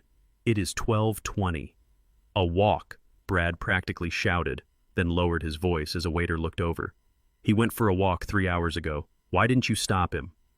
"I was getting dressed," Tasha snapped. "You were the one eating breakfast with him. You said he was fine." "He was fine," Brad said, running a hand through his hair. He was lucid. He made me eggs. He pulled out his phone. I saw his thumb hovering over the screen. He was calling me. On the table in front of me, 60,000 feet in the air, nothing happened. My burner phone was in pieces in a gutter in Atlanta. My main phone was in a drawer at Dr. Evans's office, silent and dark. Brad held the phone to his ear. I could see the tension in his neck muscles. He waited and waited. Straight to voicemail. He cursed, slamming the phone down on the counter. The screen probably cracked. Good. Maybe he got lost. Tasha said, her voice rising in panic. Maybe he wandered off. He is old Brad. Maybe he fell. Brad looked at her. He didn't look worried about my safety. He looked worried about his timeline. "If he isn't here, we can't do the signing." Brad said, his voice cold. "If we don't do the signing, Mr. Henderson is going to break my legs in the parking lot, and the bank is going to take the house on Monday. We have to find him," Tasha said. "Go look. Drive around the block. He can't have gone far. He uses a cane, for God's sake." Brad turned and ran out the back door. I switched to the exterior camera. I saw him sprint to his car, the fancy BMW. He peeled out of the driveway, nearly hitting a guest's Lexus. I watched Tasha in the kitchen. She was alone now. She leaned against the counter and closed her eyes. She was taking deep breaths, trying to compose herself. She reached for a bottle of wine and poured herself a glass, drinking it in one long gulp. She wasn't worried that her father was hurt. She wasn't worried that I might be lying in a ditch somewhere. She was worried that her stage prop had gone missing. She was worried that the audience was getting restless. She smoothed her dress, pasted the smile back on her face, and walked back into the living room. I switched the feed back to the party. "Dad is..." Just finishing up a phone call, I heard her tell the pastor. "He got a call from the president of his old engineering firm. They are wishing him well. He will be out in a minute." Lies. Effortless, slippery lies. She was good at it. She had had a lifetime of practice hiding her true self from me. I checked the time. 12:40. Brad came back. I saw his car skid into the driveway. He stormed into the house, bypassing the guests, and grabbed Tasha by the arm, dragging her into the hallway. "He is not there," Brad whispered, his face red and sweaty. I drove the whole neighborhood. I checked the park. I checked the bus stop. "He is gone, Tasha. He is just gone." "Gone," Tasha repeated. "How can he be gone? He barely walks." "Maybe he called a cab," Brad said. "Maybe he went to the doctor." "You said he went to the doctor yesterday. Call Dr. Evans," Tasha commanded. I watched Brad dial. I knew what was happening on the other end. Sarah, the receptionist, would pick up. She would tell them exactly what I told her to say. "He was here yesterday," Brad said into the phone. "Yes." "Did he come back today?" "No." "Okay. If he shows up..." "Yes. Thank you." He hung up. "He wasn't there," Brad said. The guests were starting to notice. The murmur of conversation was changing tone. It wasn't polite chit-chat anymore. It was confused whispering. Where was Isaiah? Why were the hosts arguing in the hallway? Why was the loan shark looking at his watch and cracking his knuckles? "We have to stall," Tasha said. "We have to serve lunch." "Maybe he will come back. Maybe he just forgot the time." "Stall," Brad hissed. "We can't stall the foreclosure, Tasha. We need that signature today." Today. Then go find him. Tasha shrieked, her composure finally cracking. Don't just stand there. Find my father. People turned. The music seemed to stop. Tasha realized she had been too loud. She laughed, a brittle, hysterical sound. Sorry, everyone, she called out. Just holiday stress. Dad is playing a little game of hide and seek. You know how he is. Such a joker. Nobody laughed. The pastor looked concerned. Brad's parents looked annoyed. The loan shark looked like he was calculating the resale value of the furniture. I sat in my jet watching the panic ripple through them. It was a physical wave. I could see it in the way Tasha's hand shook as she picked up a tray of appetizers. I could see it in the way Brad loosened his tie, looking like he was being strangled. They were realizing that the control they thought they had was an illusion. They were realizing that the old man they treated like a piece of luggage had legs. And they had no idea that the phone call wasn't coming from the president. It was coming from me. And it was going to be the call that ended their world. I checked my watch. 12:55. 5 minutes. I signaled the flight attendant. She brought me a fresh glass of water. Are we ready for the call, sir? The pilot asked over the intercom. I had patched the plane's communication system into the house landline. We are ready, I said. I watched the screen. Tasha was in the dining room now, trying to get people to sit down. Please take your seats, she was saying. Dad will be joining us any second. He wouldn't miss this. He has a big announcement. She was right. I did have an announcement. I leaned forward, watching the screen. I saw Brad standing by the window, chewing his fingernails. I saw Tasha smiling her rictus smile. It was time. Connect the call, I said. The phone in the hallway began to ring. It was a loud, shrill sound that cut through the murmur of the party. I saw Tasha freeze. I saw Brad's head snap up. They both looked at the phone like it was a bomb. It was. And I was holding the detonator. The phone rang. It wasn't a polite social trill. It was a jagged, demanding scream that sliced right through the low hum of conversation in my living room. I watched on the screen as 50 heads turned toward the hallway. The sound seemed to vibrate the crystal glasses on the tables. It was noon exactly. Tasha was the closest. She jumped as if the phone had bitten her. She stared at it, her hand frozen halfway to the receiver. She knew. Deep down in the part of her brain that wasn't consumed by greed, she knew this wasn't a social call. This was the bell tolling. Brad was across the room trying to charm the loan shark Mr. Henderson with a story about golf. He stopped mid-sentence. His eyes locked on Tasha. He gave a subtle, jerky nod. Answer it. Tasha picked up the handset. She didn't put it to her ear. She pressed the speaker button. She had to. She had told everyone that the president of my old engineering firm was calling to give a toast. She had set the stage for a public spectacle, so I was going to give her one. Hello, she said. Her voice was trembling, a thin wire stretched to the breaking point.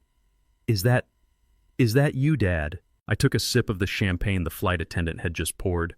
It was cold and crisp. It tasted like ozone and victory. I leaned into the microphone on my headset. Hello, Tasha, I said.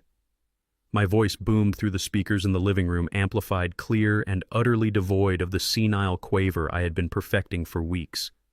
It sounded like the voice of the man who used to shout orders over the roar of pile drivers. Dad, Tasha shrieked. The relief on her face was instantaneous, but it was quickly replaced by a flash of pure, unadulterated fury. She forgot the guests. She forgot the mayor. She forgot the act. She just saw her carefully laid plans teetering on the edge of a cliff. Where are you? She hissed, leaning into the phone like she wanted to crawl through the line and strangle me. Mutely, the guests leaned in. The room went dead silent. You were supposed to be here hours ago. Everyone is waiting. The food is cold. You have ruined everything. You have ruined the whole schedule. Get back here right now. I watched her face on the screen. It was twisted ugly, stripped of its makeup-adorned mask. She looked exactly like the child who used to scream in the supermarket when I wouldn't buy her candy. Only now the candy was a $2 million house and my dignity. I am afraid I can't do that, sweetheart, I said, keeping my tone level, almost conversational. What do you mean you can't? She yelled. Brad was moving toward her now, his face pale, his hands making cutting motions, trying to get her to shut up, to take it off speaker. But she was too far gone. She was in panic mode. Are you lost? Did you fall? Just tell me where you are, and Brad will come get you. I swirled the champagne in my glass. I looked out the window at the clouds stretching out below me like a white ocean. I am not lost, Tasha, I said. I know exactly where I am. Then where she screamed. I am at 30,000 feet, I said, heading east. The silence that followed wasn't just quiet. It was a vacuum. It sucked the air out of the room. I saw Pastor Jenkins lower his fork. I saw Brad stop dead in his tracks, his mouth opening and closing like a fish on a dock. I saw Mr. Henderson the shark narrow his eyes. 30,000 feet. Tasha blinked. She looked at the phone. She looked at the ceiling as if she expected to see me floating there. What she whispered. The fight drained out of her, replaced by a cold, dawning horror. What are you talking about? I am on a plane, Tasha, I explained, speaking slowly, clearly, so every single person in that room could hear. I am flying to the Maldives. I decided to take a vacation. A permanent one. A ripple of murmurs broke out across the room. The Maldives. A plane. I thought he was sick. I thought he was broke. Tasha gripped the edge of the console table. Her knuckles were white. You are flying, she stammered. But the signing, the party, the house. You can't leave. You live here. You need us. I laughed. It was a dry, raspy sound that echoed through the house I had built. I don't need you, Tasha, I said. I haven't needed you for a long time. But you certainly needed me, didn't you? You needed my signature. You needed my money. You needed my silence. Dad, stop! Tasha pleaded, her eyes darting to the guests who were now watching with rapt, horrified attention. You are confused. You are having an episode. Please, just come back. We can talk about this. We can fix this. You are sick. I am not sick. I cut her off, my voice hardening into steel. I am not confused, and I am definitely not coming back. Brad lunged for the phone then. He shoved Tasha aside. Isaiah, he shouted into the receiver. Listen to me. Turn that plane around. You can't do this. You have responsibilities. You have debts. The bank is coming. Isaiah, they are going to take the house if you don't sign those papers. Ah, Brad, I said. It is good to hear your voice. I was wondering when you would chime in. Don't play games with me, old man, Brad yelled, sweat pouring down his face. You are making a huge mistake. You are going to die alone in a foreign country with nothing. You need us to protect you. Protect me, I repeated. Like you protected my bank account, like you protected my car title, like you protected my dignity when you laughed about putting me in a state home. Brad froze. The color drained from his face so fast he looked like a corpse. He realized then. He realized I knew. He realized the old man in the cardigan had been recording him. I never... He stuttered. Shut up, Brad, I said. The room was listening. The mayor was listening. His parents were listening. I am done talking, I said. I have said my piece. But I didn't want to leave you empty-handed. It is Thanksgiving after all. I believe in giving thanks, and I believe in giving gifts. Gifts, Tasha whispered, hope flickering in her eyes like a dying ember. She still didn't get it. She still thought there was a way to salvage the payout. Yes, I said. I left you something. Something to remember me by. Something that explains everything. Where Brad asked, his voice hoarse. Where is it? Is it the check? Did you hide the check? I took a deep breath. This was it. The moment of impact. Go to my study, Brad, I said. Go to the desk you claimed as your own. Open the top drawer. The one you could never pick. The one you thought was full of junk. Brad stared at the phone. He looked at the hallway leading to the study. Go on, I urged him. Open it. Right now. In front of everyone. Let them see what a generous father-in-law I really am. Brad hesitated. He looked at the guests. He looked at the loan shark, who gave him a hard, unblinking stare that said, Go get my money. Brad turned and ran. He didn't walk. He sprinted down the hallway. Tasha followed him, her heels clicking frantically on the wood. I switched the camera feed to the study. The room was dark, the blinds drawn. Brad burst in, fumbling for the light switch. Tasha was right behind him. They ran to the desk. Brad grabbed the handle of the top drawer. It was unlocked. I had unlocked it before I left. He yanked it open. There was no check. There was no cash. There was a single thick manila envelope lying in the center of the drawer. It was yellow. It looked innocent. Brad grabbed it. He tore the top off with trembling fingers. He turned it upside down and shook the contents onto the desk. Photos spilled out. Documents slid across the mahogany. Tasha gasped. She reached for a photo. It was a grainy, high-resolution shot of Brad walking into the casino. It was stamped with a date and time. Another photo showed him walking into a Motel 6 with a woman who was definitely not Tasha. Brad picked up a document. It was the foreclosure notice. But stapled to the front was a new document, a transfer of lien, a document showing that the debt had been purchased by the Isaiah Robinson Legacy Trust. He dropped the paper like it was burning him. He picked up another. It was the title loan agreement for the Mustang, the one with the forged signature blown up to 200% size, so the shaky fake scrawl was visible from space. And underneath it all, a single sheet of paper. An eviction notice. Legal, binding, effective in 24 hours. I watched them on the screen. I saw the moment their brains processed the information. I saw Tasha's knees give out. She slumped against the desk, clutching the photo of Brad's infidelity. I saw Brad stare at the eviction notice, his mouth working silently. I switched back to the audio feed. "What is it?" Tasha screamed, her voice echoing down the hallway to the silent living room. "What is it, Brad?" Brad didn't answer. He just started to shake. I leaned into the microphone one last time. "Happy Thanksgiving, kids," I said. And then I hung up. The line went dead. The connection severed. I took off the headset and set it on the table. I picked up my champagne. I looked out the window. The sun was shining up here, bright and blinding. The clouds were far below, a blanket covering the mess I had left behind. I took a sip. It was the best glass of wine I had ever tasted. Down below in the house on Oakwood Lane, the screaming was just beginning. The hallway seemed to stretch out for miles, warping like a tunnel in a nightmare as Brad sprinted toward the study. I watched him on the monitor, a man running for his life, his expensive Italian loafers slipping on the hardwood floor I had polished just the day before. Tasha was right on his heels, her silver dress shimmering like the scales of a panicked fish. The guests in the living room were frozen, a tableau of confusion and unease, but curiosity is a powerful force. Slowly, like a tide coming in, they began to drift toward the hallway, drawn by the spectacle of their hosts unraveling. Brad burst into the study. He didn't bother with the light switch. The midday sun filtered through the blinds, slicing the room into bars of light and shadow. He threw himself at the desk, his hands clawing at the mahogany. He yanked the top drawer open so hard the wood screeched in protest. There it was, a thick, heavy manila envelope.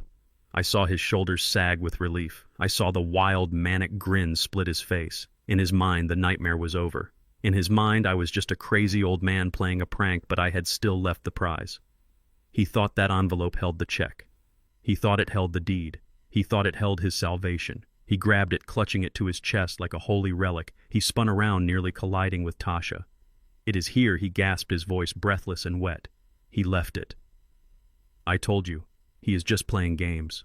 It is the insurance money. It has to be." Tasha's face crumpled with relief. She grabbed his arm. "Open it, Brad. Open it now." "No," Brad said, a sudden desperate need for validation seizing him. He needed an audience. He needed to prove to his father, to the pastor, to the Shark Henderson, that he was still the winner. He needed to show them that he hadn't been outsmarted by a geriatric engineer. "Not here," he said, pushing past her. "Out there. We do it in front of everyone. We show them the check. We show them we won." He marched back into the living room. He looked like a man possessed. His hair was wild, his tie was crooked, but he held that envelope high above his head like a trophy. "It is okay, everyone," Brad shouted, his voice cracking. He stood in the center of the Persian rug, panting. The guests backed away, giving him a wide circle. His parents, Richard and Linda, looked at him with a mixture of embarrassment and hope. The pastor clutched his Bible. Henderson, the loan shark, crossed his arms and waited. "Dad is just... he is just having a moment," Brad announced, a frantic smile plastered on his face. "He is a bit eccentric. But he left this for us. He left the legacy." He looked at Tasha, who was standing by the archway, wringing her hands. "This is it, baby," he said. "Our future." He jammed his finger under the flap of the envelope. The sound of the paper tearing was loud in the silent room. It sounded like a bone breaking. He reached inside. He expected the cool, thin feel of a cashier's check. He expected the heavy woven paper of a property deed transferring ownership to him. Instead, his hand met a thick stack of glossy photographs and stiff cardstock. He frowned. He pulled the stack out. The first thing that fell was a photograph. It fluttered to the floor, landing face up at the feet of Pastor Jenkins. The pastor looked down. He adjusted his glasses. He gasped. "Lord have mercy," he whispered, stepping back. It was a high-definition, undeniable photograph of Brad. He was walking out of the Starlight Motel, a place known for hourly rates and no questions asked. His arm was around a woman. The woman was wearing a very short skirt. The woman was definitely not Tasha. Tasha saw it. She let out a sound that wasn't quite a scream and wasn't quite a sob.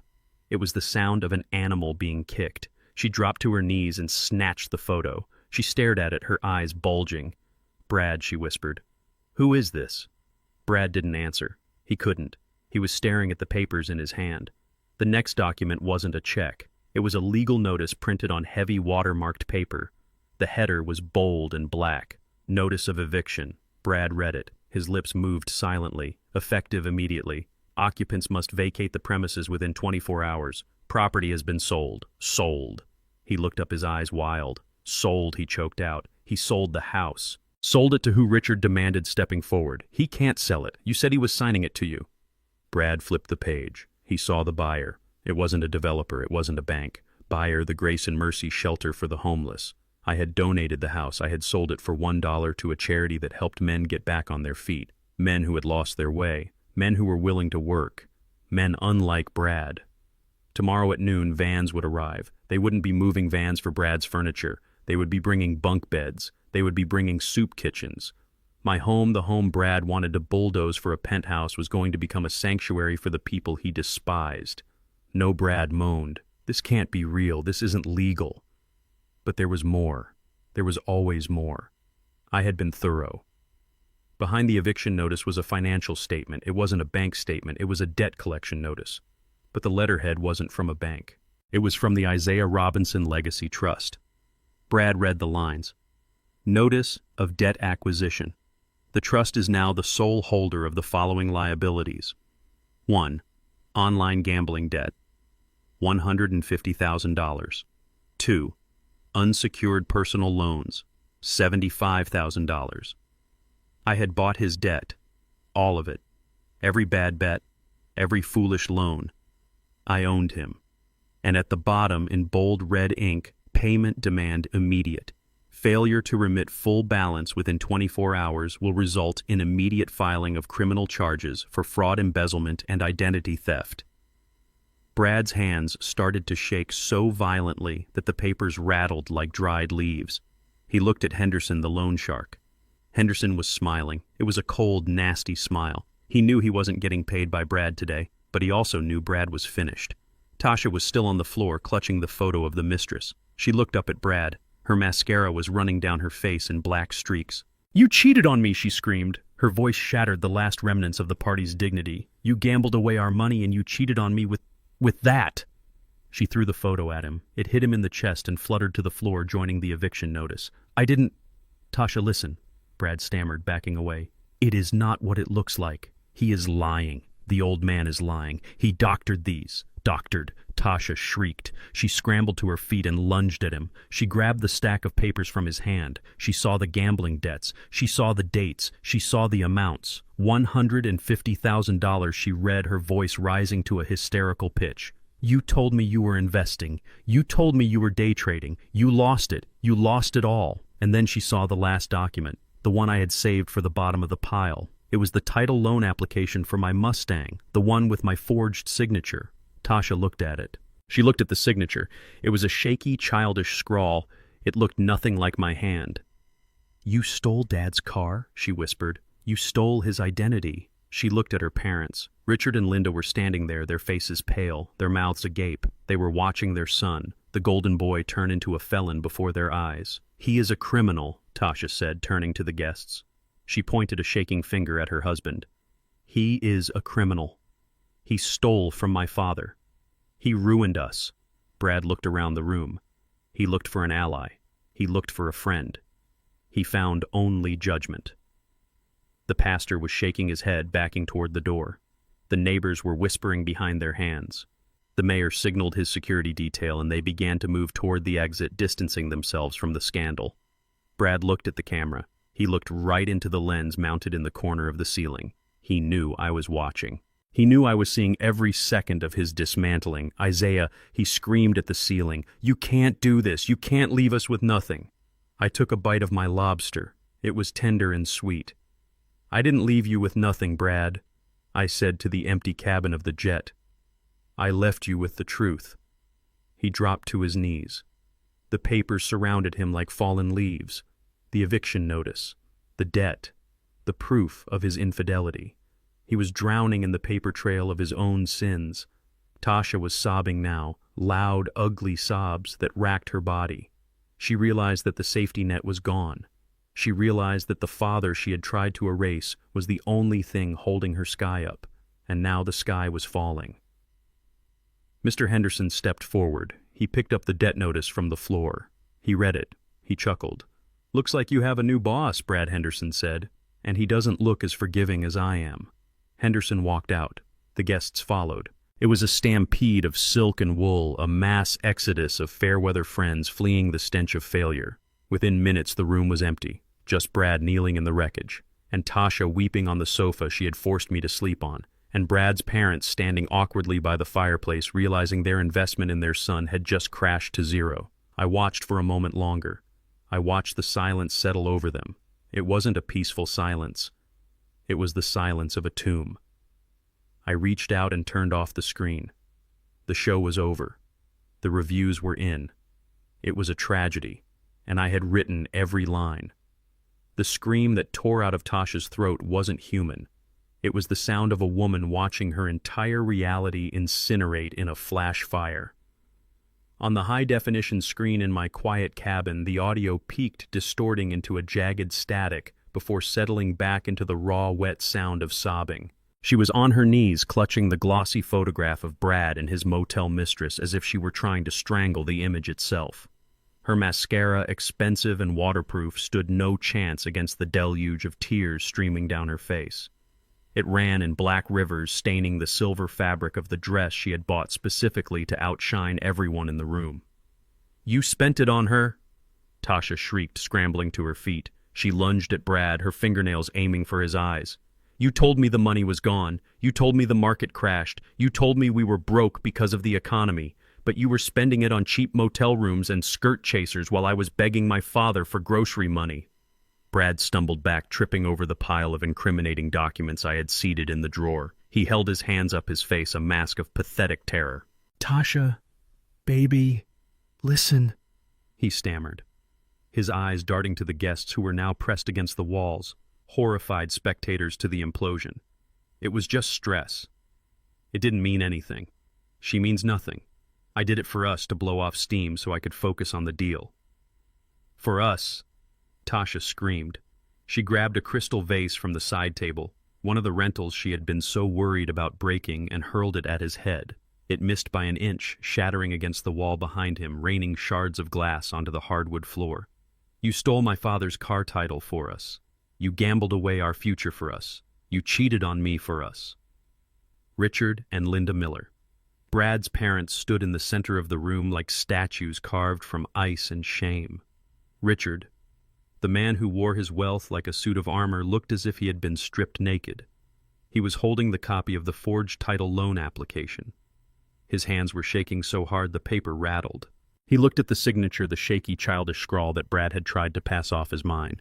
He looked at the notary stamp, likely bought from a shady friend. He knew.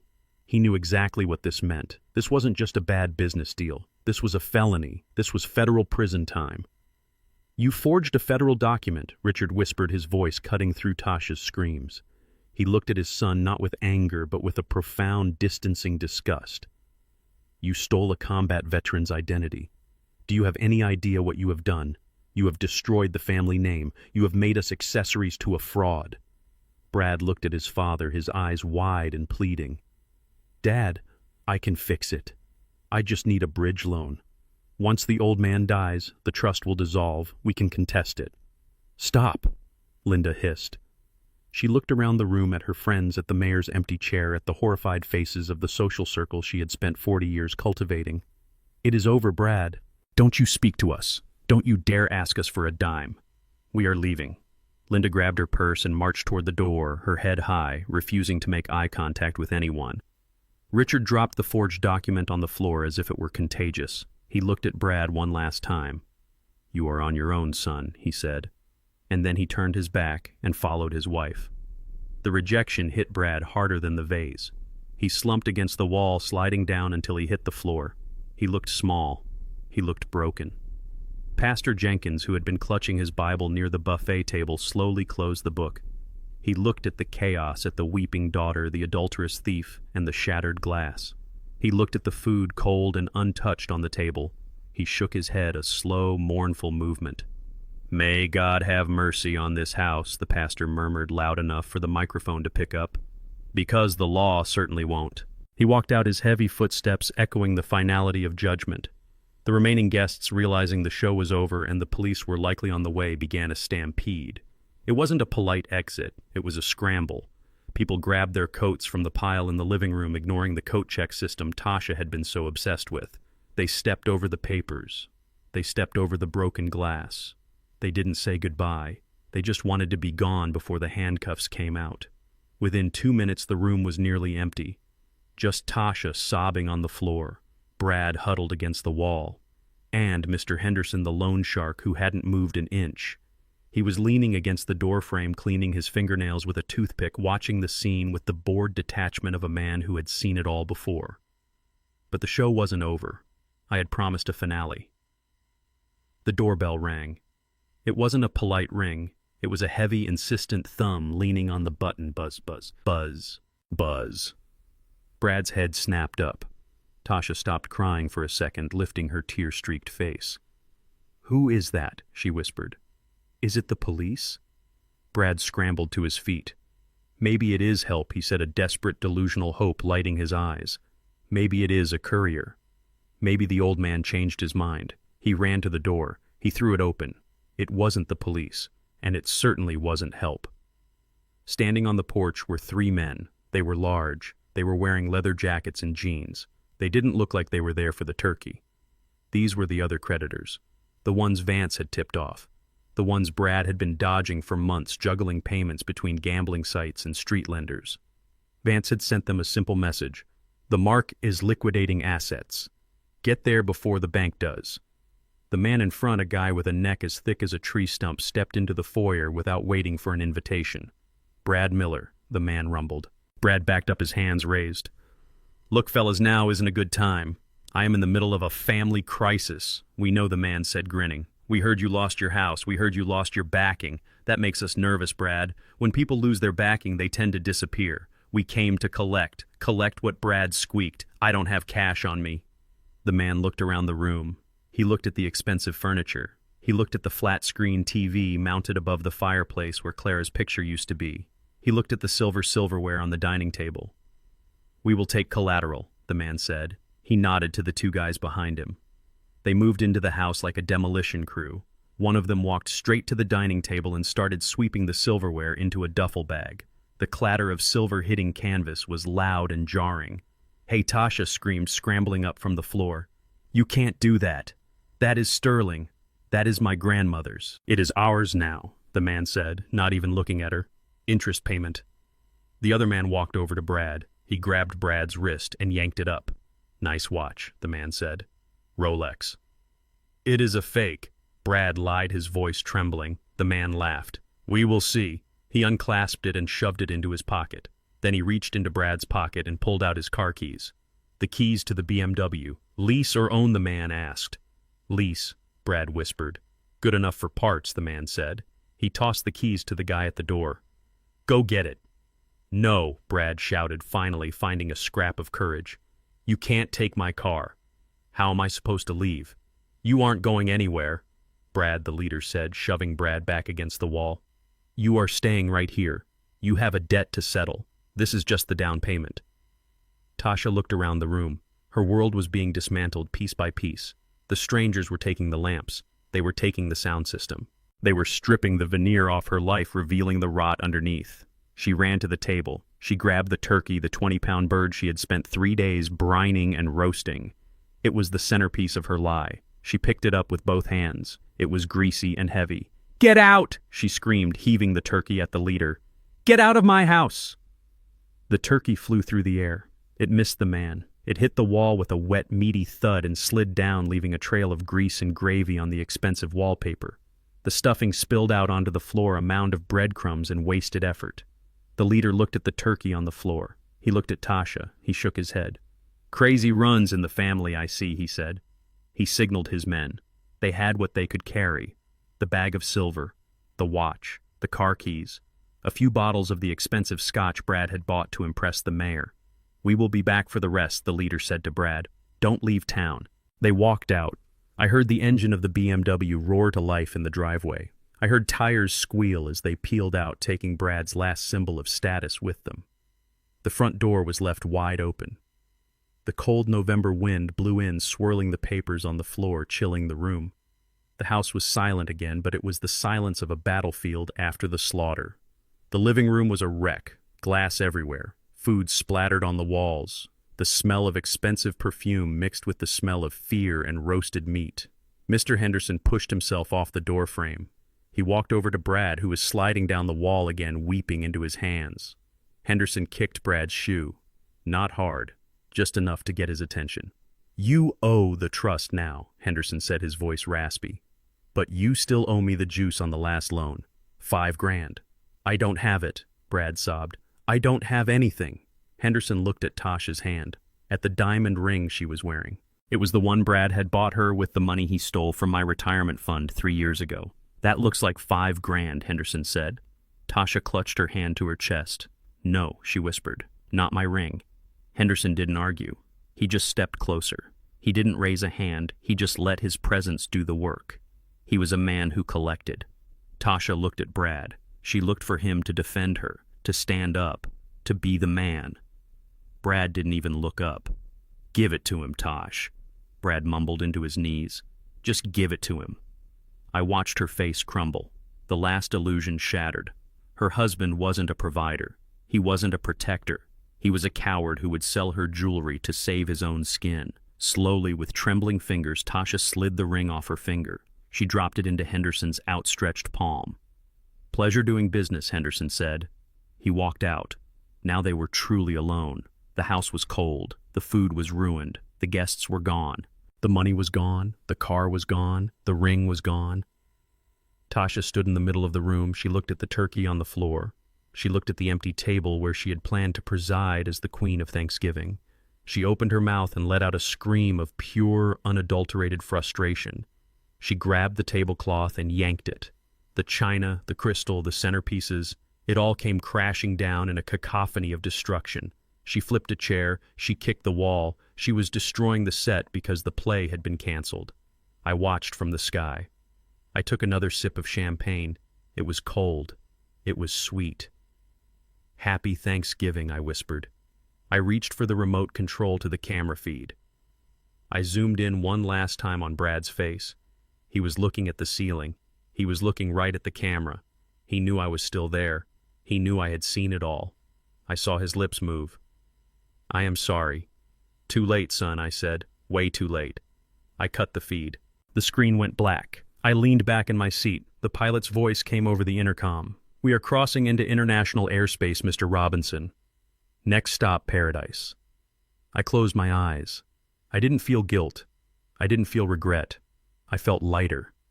The weight of the house, the weight of the lies, the weight of the ungrateful children, it was all gone. I was 73 years old, and for the first time in a long time my life belonged to me. The phone on the table began to buzz again. It was a relentless, angry vibration against the polished wood surface of the jet's console. I watched it dance for a moment, the screen lighting up with the name that used to make my heart swell with pride, but now only filled it with a dull, aching lead. Daughter. The word flickered on the screen like a warning light on a dashboard. I took a slow breath, filling my lungs with the recycled, expensive air of the cabin. I could have ignored it. I could have let it ring until the battery died or the voicemail filled up. I was thousands of feet in the air, moving at 500 miles an hour away from the wreckage of my life. I was untouchable, but I knew I had to answer. The demolition wasn't complete until the dust settled and I needed to hear the sound of the building coming down. I needed to know that she understood. I needed to hear the admission not of guilt because Tasha was incapable of feeling true guilt, but of defeat. I picked up the phone. My hand was steady. My pulse was slow. I pressed the green button and held the device to my ear. I didn't say hello. I didn't say a word. I just listened. On the other end there was a sound that was primal. It was the sound of hyperventilation, of air being sucked through teeth clenched in panic. Then came the voice, shredded and raw, stripped of all its pretense and polish. "Dad," Tasha screamed. The word cracked in the middle. "Dad, what have you done? What have you done to us?" I took a sip of my champagne. I let the silence stretch out between us, a vast cold canyon that she had spent years digging. "We lost everything," she shrieked, her voice rising to a pitch that made me pull the phone away from my ear slightly. "Everything. The guests left. The caterers are packing up. Mr. Henderson took my ring. He took my engagement ring right off my finger. Do you hear me? He took my jewelry." I looked out the window at the endless blue sky. It was peaceful up here. "And Brad," she continued, sobbing, now a wet, ugly sound. "Brad is on the floor. He won't move. He just keeps staring at the papers. He says he is going to jail. He says the police are coming. Dad, you have to stop this. You have to call the lawyers. You have to tell them it was a mistake. You have to fix this." I finally spoke. My voice was low, calm, the voice of a man who has nothing left to lose because he has already given it all away. "I can't fix what is broken, Tasha," I said. "And I certainly can't fix what was never built right in the first place. You are enjoying this," she accused, her sorrow turning instantly into venom. "You are enjoying watching us suffer. You are a sick old man. How could you be so cruel? We are your family. We are your flesh and blood. You ruined my life because of a few misunderstandings. You destroyed my marriage because you got your feelings hurt. Cruel." The word hung in the air between us, heavy and toxic. She threw it at me like a stone, expecting it to hurt, expecting me to flinch. She thought cruelty was losing money. She thought cruelty was facing the consequences of her own greed. She had lived in a bubble of entitlement for so long that the prick of reality felt like a mortal wound. I set my glass down. I leaned forward in my seat. I closed my eyes and pictured her standing in the ruins of my living room, surrounded by broken glass and unpaid bills. "You want to talk about cruel, Tasha?" I asked, my voice hardening into iron. "Let's talk about cruel." Cruel is waking up in the middle of the night to hear your only child laughing about putting you in a warehouse to die.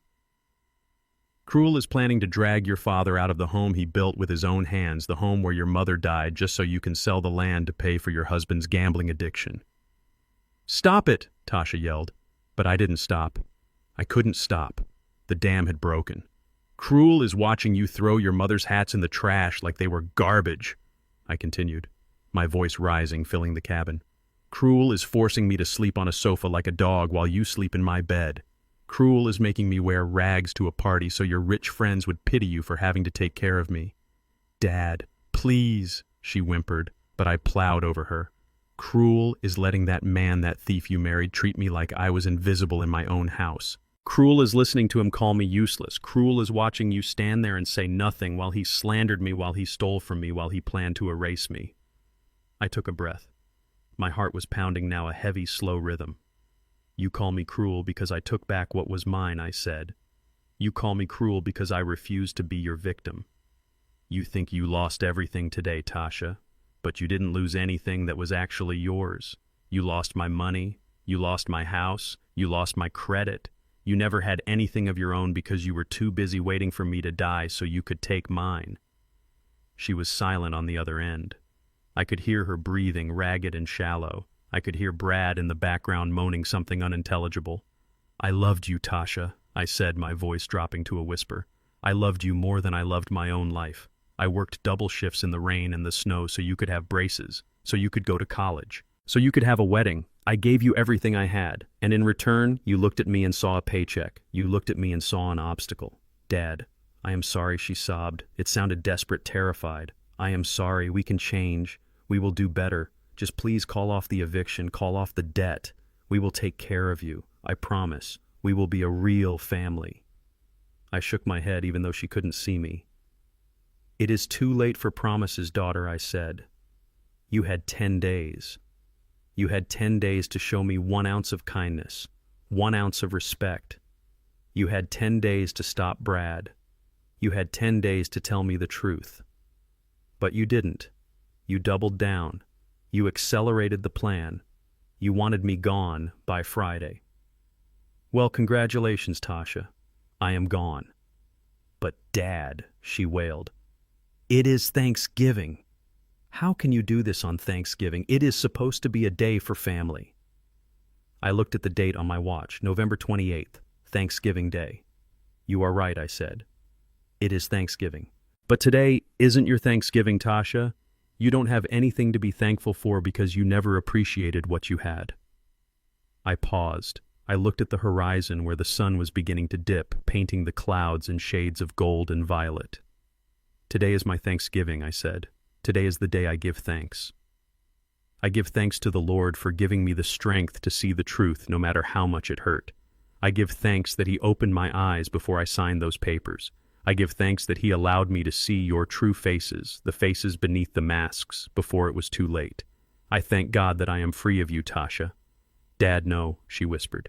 Don't say that. I have to say it, I said, because it is the truth. And the truth is the only thing I have left to give you. You wanted a legacy, I said. You wanted an inheritance. Well, this is it. This lesson, this consequence. This is your inheritance. Learn from it, or don't. It doesn't matter to me anymore. But where will we go? She asked, her voice small and childlike. We have nowhere to go. You are young, I said. You have 2 hands. You have a voice. Go to work, Tasha. Get a job. Pay your debts. Build your own house. Do what I did. Do what your mother did. Stop waiting for the world to give you a ride and start walking. I can't, she cried. I don't know how. Then you will learn, I said. Just like I had to learn how to live without my wife. Just like I had to learn how to live with the knowledge that my daughter wanted me dead. We all have to learn hard things. Today is your first day of school. I moved the phone away from my ear. Her voice was still coming through a tinny, distant sound of begging and bargaining. She was promising to leave Brad. She was promising to pay me back. She was promising to be the daughter she should have been 20 years ago. It was just noise. It was the sound of a gambler trying to bet with chips she didn't have. I pressed the red button. The call ended. The silence rushed back into the cabin, filling the space she had occupied. I sat there for a long time, staring at the phone. I felt a deep, heavy sadness settle in my chest. It wasn't regret. It was grief. I was grieving the daughter I thought I had. I was grieving the future I thought we would share. I was grieving the Thanksgiving dinners that would never happen. But beneath the grief, there was something else. There was relief. It was a clean, sharp feeling, like the air after a thunderstorm. The waiting was over. The wondering was over. The fear of the next betrayal was gone. I was alone, but I was safe. The pilot's voice crackled over the intercom. Mr. Robinson, he said, we are making good time. We should be landing in Malay in about 14 hours. Can I get you anything else? I cleared my throat. I wiped my eyes with the back of my hand. No, thank you, son, I said. I have everything I need. I put the phone down on the table. I picked up my glass. I raised it to the empty seat across from me. To you, Clara, I whispered. I kept the house standing as long as I could, but the termites were in the walls, my love.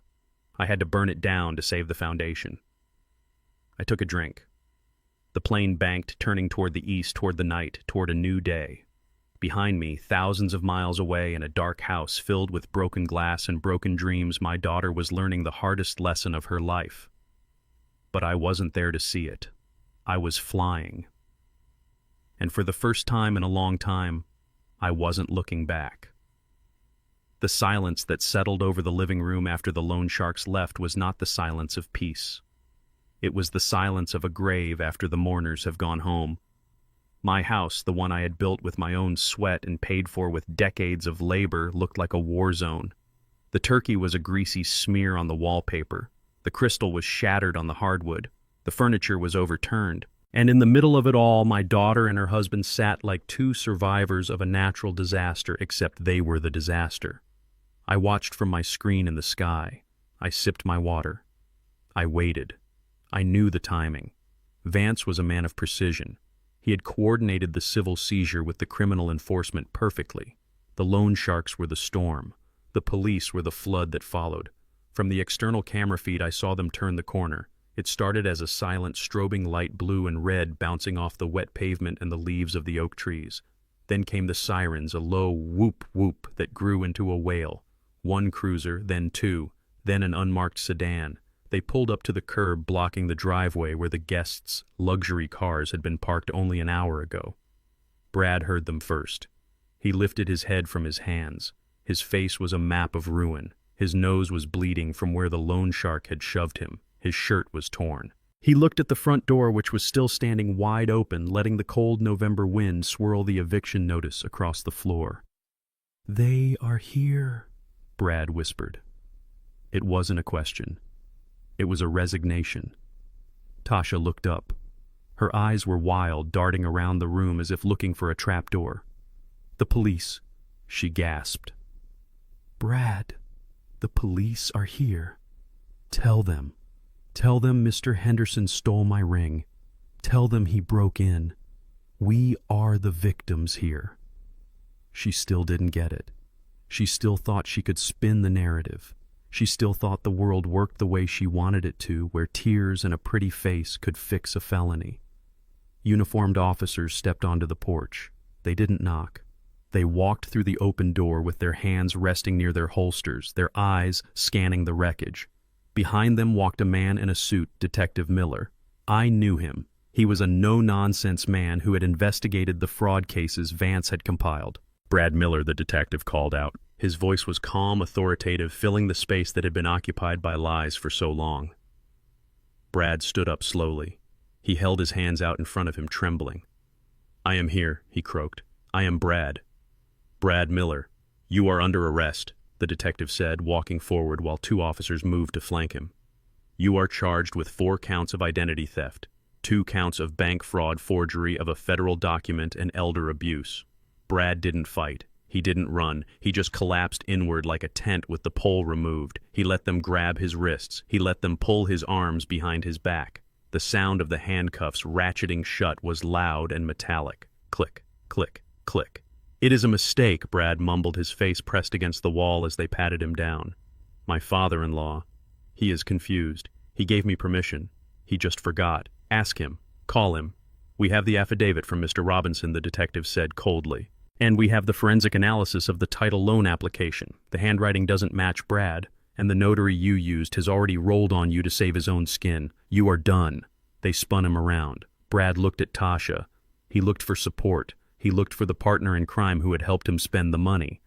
"Tasha, tell them," Brad begged. "Tell them Isaiah said it was okay." Tasha stood up. She smoothed her ruined dress. She wiped the black streaks of mascara from her cheeks. She looked at her husband, who was currently being read his Miranda rights, and she made a choice. It was the same choice she had made when she decided to throw out my wife's hats. She chose herself. "I don't know what he is talking about," Tasha said, her voice shrill and desperate. She looked at the detective, her eyes wide and pleading. "Officer, thank God you are here. My husband, he has been lying to me. He told me my father gave us the money. I didn't know he stole it. I am a victim here too. He tricked me." Brad stared at her. His jaw dropped. You what?" "He forged the signatures." Tasha continued, gaining momentum, pointing an accusatory finger at the man she had conspired with in the dark. "He handled the finances. I just signed where he told me to. I didn't know. Please, you have to believe me. I am just a mother. I have a son." I watched from the plane, shaking my head. It was pathetic. It was predictable. When the ship goes down, the rats turn on each other. The detective looked at Tasha. He didn't look sympathetic. He looked tired. He reached into his jacket pocket and pulled out another folded piece of paper. "Tasha Miller," he said. "Yes," Tasha said, a hopeful, fragile smile trembling on her lips. "You are under arrest," the detective said. The smile vanished. "What?" she squeaked. "No. I told you. I didn't know." "We have the credit card statements, Mrs. Miller," the detective said, stepping toward her. "We have the surveillance footage from the stores. You spent $50,000 on cards opened in your father's name. You signed the receipts. We have the audio from the baby monitor in your father's room. We heard you planning to put him in a home to hide the theft." Tasha backed away. She bumped into the table, knocking over a bottle of the expensive wine she had forced me to buy. It shattered, pooling like blood around her heels. "No," she screamed. "That is not true. That is entrapment. My father is senile. He doesn't know what he is saying. He gave me those cards. He said, buy yourself something nice. He loves me." "Ma'am, put your hands behind your back," the officer said, reaching for her.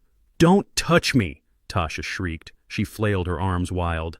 "I am not a criminal. I live in Oakwood. I am the president of the PTA. You can't arrest me. Look at this house. Look at this party. Look at this house," the detective repeated dryly. "The house you were evicted from 20 minutes ago. The house you tried to steal. Ma'am, you are making this worse. Resisting arrest is another charge you don't want." 2 officers grabbed her. She fought them. My daughter, the girl who used to take ballet lessons, was wrestling with police officers in the middle of a destroyed living room. Her hair, which had been perfectly coiffed hours ago, was a bird's nest of tangles. Her makeup was a smear of black and red, making her look like a clown caught in the rain. Her dress was torn at the shoulder. They forced her arms back. They cuffed her. She screamed.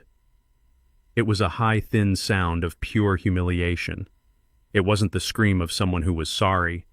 It was the scream of someone who couldn't believe the rules applied to them. "Let me go!" she wailed. "My father will kill you. He has money. He will sue you." "Your father is the one pressing charges," Tasha, the detective, said. He signaled to his team. "Take them out." They began the march, the perp walk. Brad went first, his head hung low, defeated. He didn't look at anyone. He just stared at his shoes, shuffling through the glass and the stuffing. Then came Tasha. She was sobbing now, loud, heaving breaths. "Please," she begged the officer, holding her arm. "Please don't take me out there. The neighbors are watching. My friends are watching. Just let me fix my face. Just let me change my clothes." "Ma'am, you are going to jail," the officer said. "Nobody cares about your clothes." They dragged her through the foyer, past the mountain of gift baskets she had been so proud of, past the coat rack where she had planned to check the mayor's jacket. They pushed her out the front door and into the gray afternoon light. I switched the camera feed to the exterior view. The street was lined with people.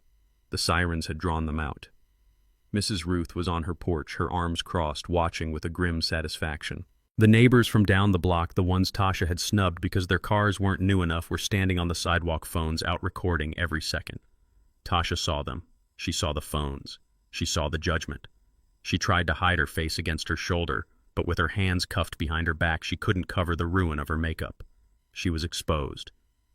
The silver dress caught the flashing blue lights of the police cruisers, making her look like a disco ball in a gutter. She saw Mrs. Ruth. "Mrs. Ruth," Tasha yelled. Tell them I am a good daughter. Tell them I take care of him."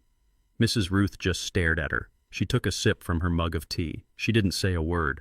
Her silence was a verdict louder than any judge could deliver. The officers pushed Tasha toward the back of the cruiser. She stumbled, her high heel catching on the pavement. She fell to her knees on the asphalt. "Get up," the officer said, hauling her back to her feet. She looked at the camera, the security camera mounted above the garage, the one she knew I had access to. "Dad!" She screamed at the lens. "Dad, help me. I am sorry. I will do anything. Don't let them take me. I am your little girl." I watched her on my screen. My little girl. The girl who threw away her mother's hats. The girl who planned to lock me away. I didn't feel joy. I didn't feel happiness. I felt a deep, hollow ache. But I also felt justice. This was the bed she had made. These were the sheets she had chosen. The officer pushed her head down and shoved her into the back seat of the cruiser. He slammed the door. Tasha pressed her face against the window. She was mouthing words I couldn't hear, but I knew what they were. "Please, please, please." The detective got into the front seat. The engine roared. The lights flashed. The cruiser pulled away from the curb, carrying my daughter and her husband, away from the house they had destroyed, away from the life they had stolen, and toward the concrete cell they had earned. I watched the car disappear down the street. I watched the neighbors lower their phones and start to talk their voices, a buzz of gossip and shock. I watched Mrs. Ruth turn and go back inside her house, closing the door on the spectacle. The driveway was empty, the house was dark, the front door was still open, swinging slightly in the wind. It was over. The tumor had been cut out. The wound was raw and bleeding, but the infection was gone. I sat back in my seat. The jet engines hummed a steady, comforting rhythm. I was tired. My bones felt heavy. I had spent every ounce of my strength orchestrating this moment, and now that it was done, I felt the adrenaline draining away, leaving only exhaustion. But I also felt clean. I reached for the bottle of champagne. I poured the last few drops into my glass. It was warm now, flat. I drank it anyway. "Goodbye, Tasha," I whispered. I turned off the tablet. The screen went black, erasing the image of the empty driveway. I turned my face to the window and watched the sun setting over the ocean, painting the world in fire and gold. I was alone. But for the first time in years, I wasn't lonely. I was free. 3 months later, the sun over the Pacific Ocean felt different than the sun over Atlanta. In Georgia, the heat was heavy, a wet blanket that pressed you down into the asphalt.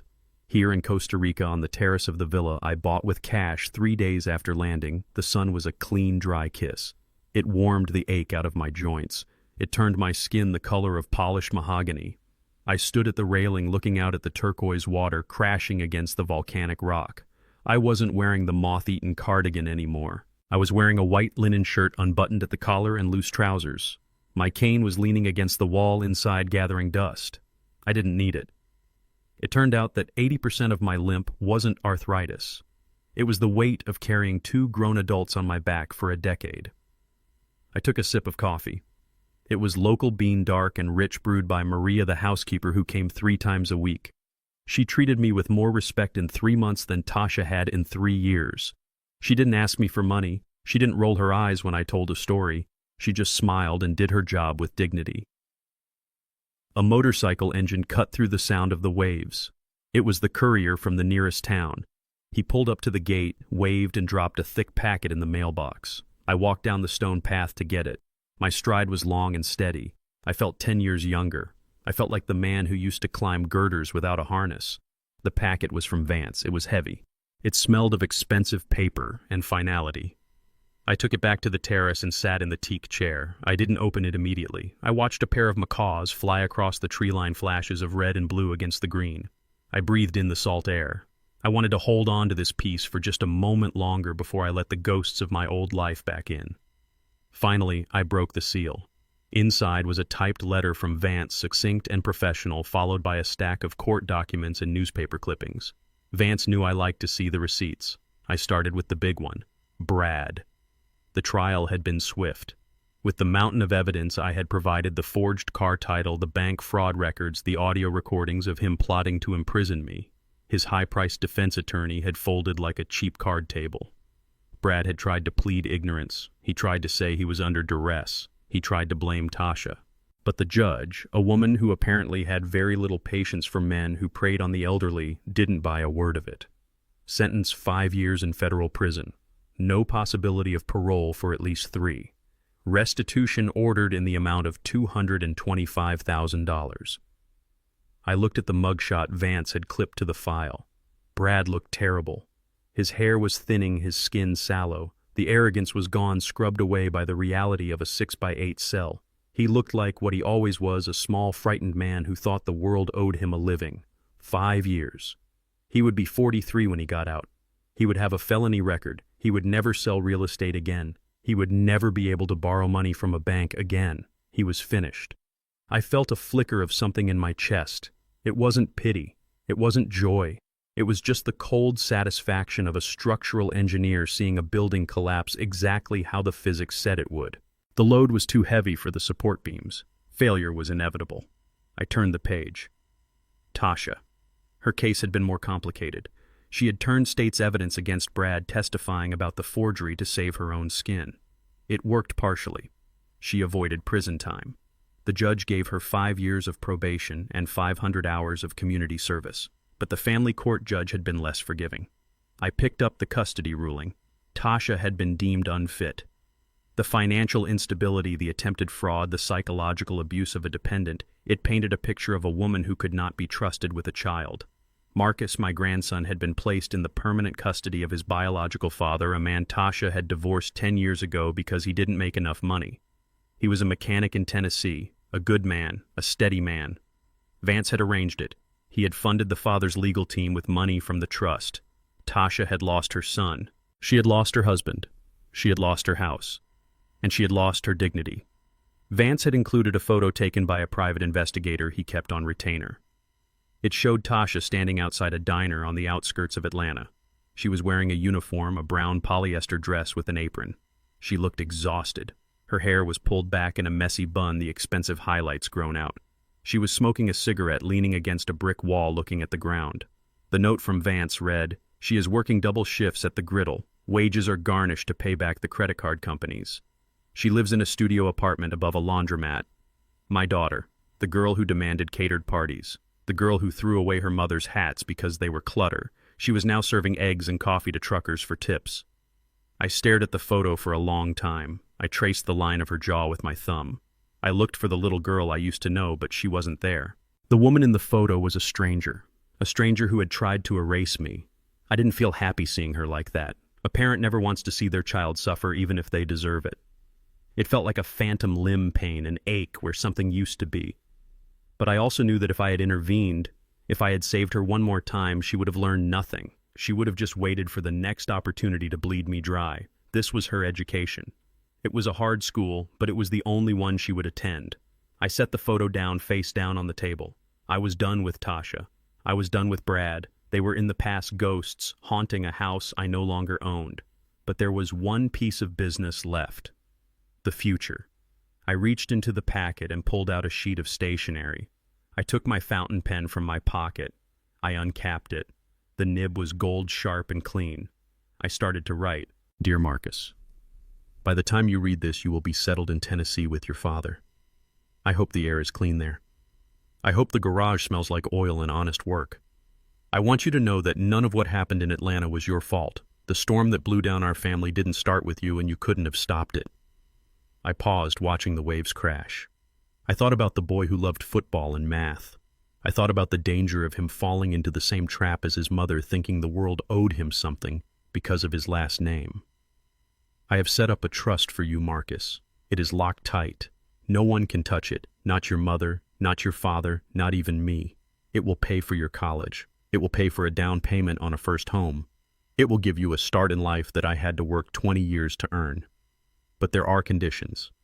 You cannot access a dime of it until you are 25. And more importantly, if you are to receive this inheritance, you must maintain a distance from the people who destroyed our home. I am not telling you to hate your mother. Hate is a heavy stone to carry, and I don't want you weighed down. But you cannot let her back into your financial life. You cannot let her use you as a wedge or a crutch. If the trustees see that you are funneling money to her or to Brad when he gets out, the trust dissolves. The money goes to charity, all of it. This sounds harsh, I know, but I learned a hard lesson, son. You cannot warm a snake against your chest without getting bitten. You have to build your own foundation. You have to stand on your own 2 feet. I am safe. I am happy. I am living by the ocean watching the sun go down. I hope one day when you are a man you will come find me. We will fish. We will talk about bridges. But until then, focus on your grades. Focus on your character. Be a man your grandmother Clara would have been proud of. Love, Grandpa Zeke." I signed the letter. My signature was strong, looping, and firm, not the shaky scrawl I had given Brad. This was the signature of a man who owned his decisions. I folded the letter and sealed it in an envelope. I would send it to Vance. He would deliver it to the boy. He would make sure the terms were enforced. I sat back and finished my coffee. The caffeine hummed in my veins. I looked at the empty chair across the table. Sometimes in the quiet of the morning I could almost see Clara sitting there wearing one of her big, beautiful hats. I think she would have been sad about Tasha. A mother's heart is softer than a father's, but I think she would have understood. She hated a liar, and she hated a thief. I stood up. I walked to the edge of the terrace. Below me on the private beach, a local fisherman was casting a net into the surf. It was a rhythmic, ancient motion. Cast, pull, gather. I had cast my net.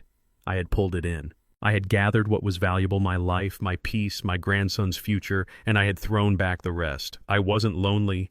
I had the sea, I had the sun, I had the silence. I turned back to the house. It was time for lunch. I was going to grill a red snapper with lime and chili. I was going to drink a cold beer. I was going to read a book about naval architecture. I was going to live. And for the first time in a long time, I wasn't afraid of the phone ringing, because the only people who had my number were the people who respected me.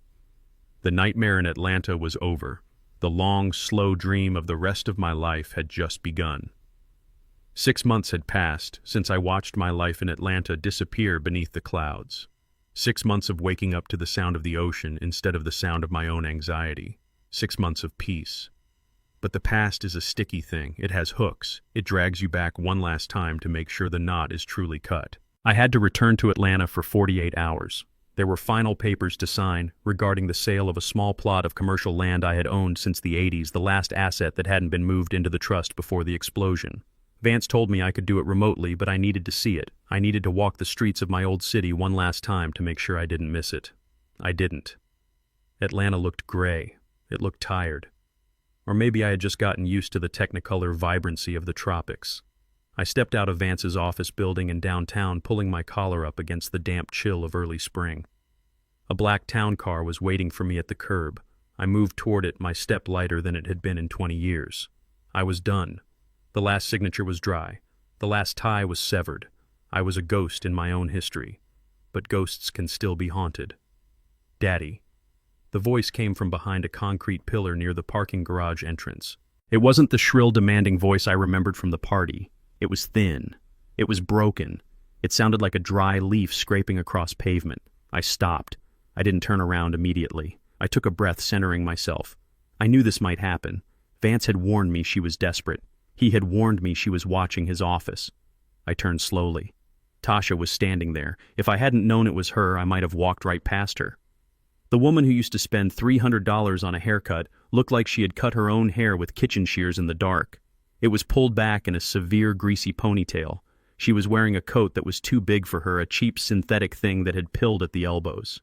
Her face, once plump with expensive creams and arrogance, was gaunt. Her eyes were surrounded by dark, bruised circles.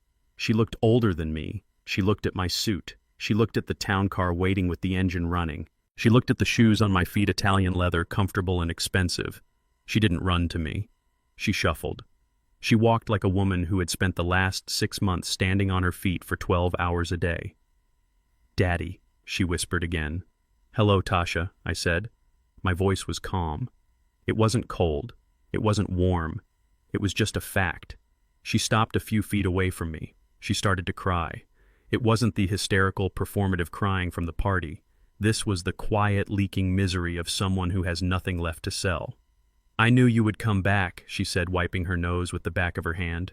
I knew you wouldn't leave me here to rot. I knew you still loved me. I looked at her. I looked for the anger. I looked for the rage that had fueled me for those 10 days before Thanksgiving. It was gone. All I felt was a profound, heavy pity. It is a terrible thing to pity your own child. I am just here to sign some papers, Tasha, I said. I am flying back tonight. No, she gasped, falling to her knees right there on the dirty sidewalk. She didn't care about the people walking by. She didn't care about the grime on her pants. She grabbed the hem of my jacket. Please, Dad, you can't leave me again. You don't know what it is like. I looked down at her hands clutching my coat. Her fingernails were bitten down to the quick. No more manicures. It is hell, Dad, she sobbed, looking up at me. Her face was wet and red. The diner. It is awful. My feet bleed every night. The manager screams at me if I drop a spoon. I live in a box above a laundromat. It smells like bleach and mold. I can't sleep. I can't eat. I am starving, Dad. Look at me. I am starving. You are working, I said. That is good. Honest work never killed anyone. It is killing me, she wailed. I am not built for this. I wasn't raised for this. You raised me better than this. You raised me to be someone. I raised you to be a good person, Tasha, I said. I raised you to be kind. I raised you to have integrity. Somewhere along the way, you decided that being someone meant having things instead of having character. I know, she cried, pressing her forehead against my leg. I know I messed up. I know I was awful. Brad, he twisted me. He made me think we deserved it. But he is gone, Dad. He is in jail. I am all alone. I have no one. Please. I just need a chance. A chance, I asked. Yes, she said, her eyes lighting up with a flicker of that old greed. Just a chance to get back on my feet. I don't need the millions. I don't need the mansion. I need a cushion. Just enough to get a decent apartment. Just enough to pay off the credit card company so they stop garnishing my wages. Just 20,000, Dad. Or 10. 10,000 would change my life. I could go back to school. I could start over. She was begging for money. After everything. After the betrayal. After the eviction. She was still looking for a shortcut. She still thought that money was the cure for the rot in her soul. She thought that if she just had a check, the misery would stop. She didn't understand that the misery was the medicine. I reached into the inside pocket of my jacket. Tasha saw the movement. She froze. Her eyes locked on my hand. She stopped crying instantly. The hope on her face was painful to watch. It was the look of an addict seeing a needle. She thought she had won. She thought the old man had cracked. She thought the tears had worked just like they worked when she was 5 and wanted a pony. I pulled out a white envelope. It was crisp. It was sealed. Here, I said, holding it out to her. She scrambled up from the ground. She grabbed the envelope from my hand. Her fingers were trembling so hard she almost dropped it. She clutched it to her chest. "Oh, thank you," she wept, kissing the paper. "Thank you, Daddy. I knew it. I knew you were still my father. I knew you wouldn't let me drown. I promise I will spend it wisely. I will make you proud." She tore the flap open. She ripped the paper in her haste. She reached inside her fingers, searching for the familiar texture of a cashier's check. She was expecting green. She was expecting zeros. She pulled out a single folded sheet of paper. She unfolded it. She stared at it. It wasn't a check. It wasn't cash. It was a job application. It was a standard employment form for Miller & Sons Sanitation Services. The company belonged to my old friend Miller, the one she had lied to on my front porch. The logo at the top was a garbage truck. Tasha stared at the paper. Her brain couldn't process it. She turned it over, looking for the check that must be hidden inside. She looked in the envelope again. It was empty. "What is this?" she whispered, looking up at me. Her face was pale. Her eyes were blank. "It is a job, Tasha," I said gently. "I spoke to Miller this morning. I told him you needed a fresh start. He is willing to give you a chance. It is hard work. Cleaning offices, emptying bins, but it pays $15 an hour. And it comes with health insurance." She looked at the paper as if it were a dead rat. "A janitor," she choked out. "You want me to be a janitor? I want you to be independent," I said. "I want you to learn what it feels like to earn $1 that no one can take away from you because you sweat for it. I want you to build your own life brick by brick just like I did." "But—" "I asked for help," she screamed, throwing the paper on the ground. "I asked for money. You have millions sitting in an island bank, and you give me a job application for a garbage company." "This is help, Tasha," I said, my voice hardening. "This is the only help I have left to give. I gave you money for 35 years. I gave you cars. I gave you tuition. I gave you a home. And you used it to try to destroy me. Money is poison to you, Tasha. If I gave you $10,000 right now, you wouldn't go to school. You would buy a purse. You would buy a facade. And in a month, you would be back here kneeling on the sidewalk begging for more." "You hate me," she hissed. "You hate your own daughter." "I don't hate you," I said, feeling a great weariness settle over my bones. "I love you enough to let you save yourself. You have a choice, Tasha. You can pick up that paper, go to Miller, and start working your way up. Or you can stay here on the sidewalk and wait for a rescue that is never coming." She looked at the paper on the wet concrete. A gust of wind fluttered the edge. She looked at me. Her face twisted into a mask of pure, unadulterated hatred. The mask I had seen on the baby monitor. The real Tasha. "Go to hell," she screamed. "Keep your trash job. I don't need you. I will find someone else. I will find another way." She spat at my feet. I looked at the spittle on my shoe. I looked at her. "Goodbye, Tasha," I said. I turned and opened the car door. The interior was warm and quiet. I slid onto the leather seat. "Drive," I said to the driver. As the car pulled away, I looked out the window. Tasha was standing there alone on the corner. She was screaming. She was tearing her hair. She was stomping on the job application, grinding it into the dirt with her worn-out heel. She was throwing away the only lifeline she had left because it didn't look like gold. I watched her shrink in the distance. I watched her become a small, angry dot in the rearview mirror. And then we turned a corner, and she was gone. I sat back. I didn't cry this time. The grief had been spent months ago. Now there was only clarity. I had done my job, I had raised her, I had protected her, and finally I had set her free. Free to succeed, free to fail, free to be exactly who she chose to be. I took out my phone. I opened the gallery. I looked at a picture of my grandson Marcus standing in front of a garage in Tennessee, covered in grease, holding a wrench, smiling like he had just won the lottery. I smiled back at the picture. The legacy wasn't lost. It had just skipped a generation. I put the phone away. I looked forward toward the airport, toward the plane, toward the ocean. The road ahead was clear, and I was finally driving. The sun began its slow descent into the Pacific, turning the horizon into a bruised purple and gold line that stretched as far as my old eyes could see. I sat in the teak rocking chair on the veranda of my new home, a glass of iced tea sweating in the humid air next to me. The silence here in Costa Rica was different from the silence in Atlanta. In Atlanta, the silence was heavy, filled with the unspoken resentments and the quiet scratching of rats in the walls. Here the silence was alive. It was filled with the rhythm of the tide, the call of the monkeys in the jungle canopy, and the steady beating of my own heart, which for the first time in years wasn't racing with anxiety. I looked down at my hands. They were the hands of a man who had built skyscrapers and bridges. They were scarred and calloused maps of a life spent in labor. For a long time, I thought these hands were meant to carry my family. I thought my job was to be the foundation, the concrete slab upon which Tasha and Brad could build their lives. I thought that if I just held still enough, if I just supported enough weight, they would eventually learn to stand on their own. But a foundation cannot hold up a house that is constantly setting itself on fire. I took a sip of the tea. It was sweet the way Clara used to make it. I closed my eyes and let the breeze wash over me. I thought about Tasha standing on that street corner screaming at the ghost of her future. I thought about Brad sitting in a cell, finally facing a debt he couldn't gamble his way out of. It is a strange thing, grief. It doesn't always look like tears. Sometimes it looks like freedom. I grieved for the daughter I lost, yes. I grieved for the little girl with the ribbons in her hair who used to wait for me on the porch steps. But that girl had died a long time ago, suffocated by the entitlement of the woman she became. I wasn't grieving the woman who tried to put me in a home. I was grieving the potential of who she could have been if I had stopped enabling her sooner. People say blood is thicker than water. They throw that phrase around like it is a commandment, a chain that binds you to people regardless of how they treat you. They use it to excuse disrespect. They use it to justify abuse.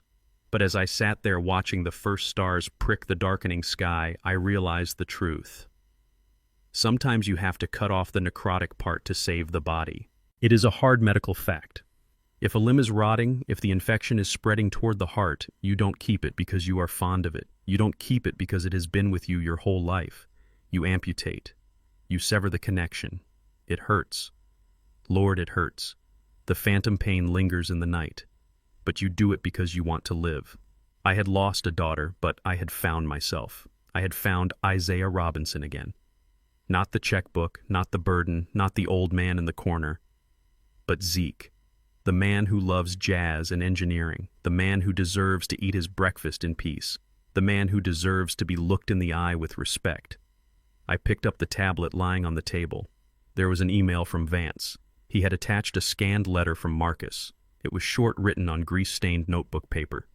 Dear Grandpa, Dad is teaching me how to rebuild a transmission. It is hard, but I like getting my hands dirty. I miss you. I hope the fish are biting. I promise I won't let you down. I smiled, a genuine bone-deep smile. That was the legacy. It wasn't the house on Oakwood Lane. It wasn't the money in the bank. It was that boy learning the value of work, learning that he could build something with his own two hands. I had saved him. By destroying the false safety net his mother had relied on, I had forced him to find the ground, and he was standing tall. I looked back at the ocean.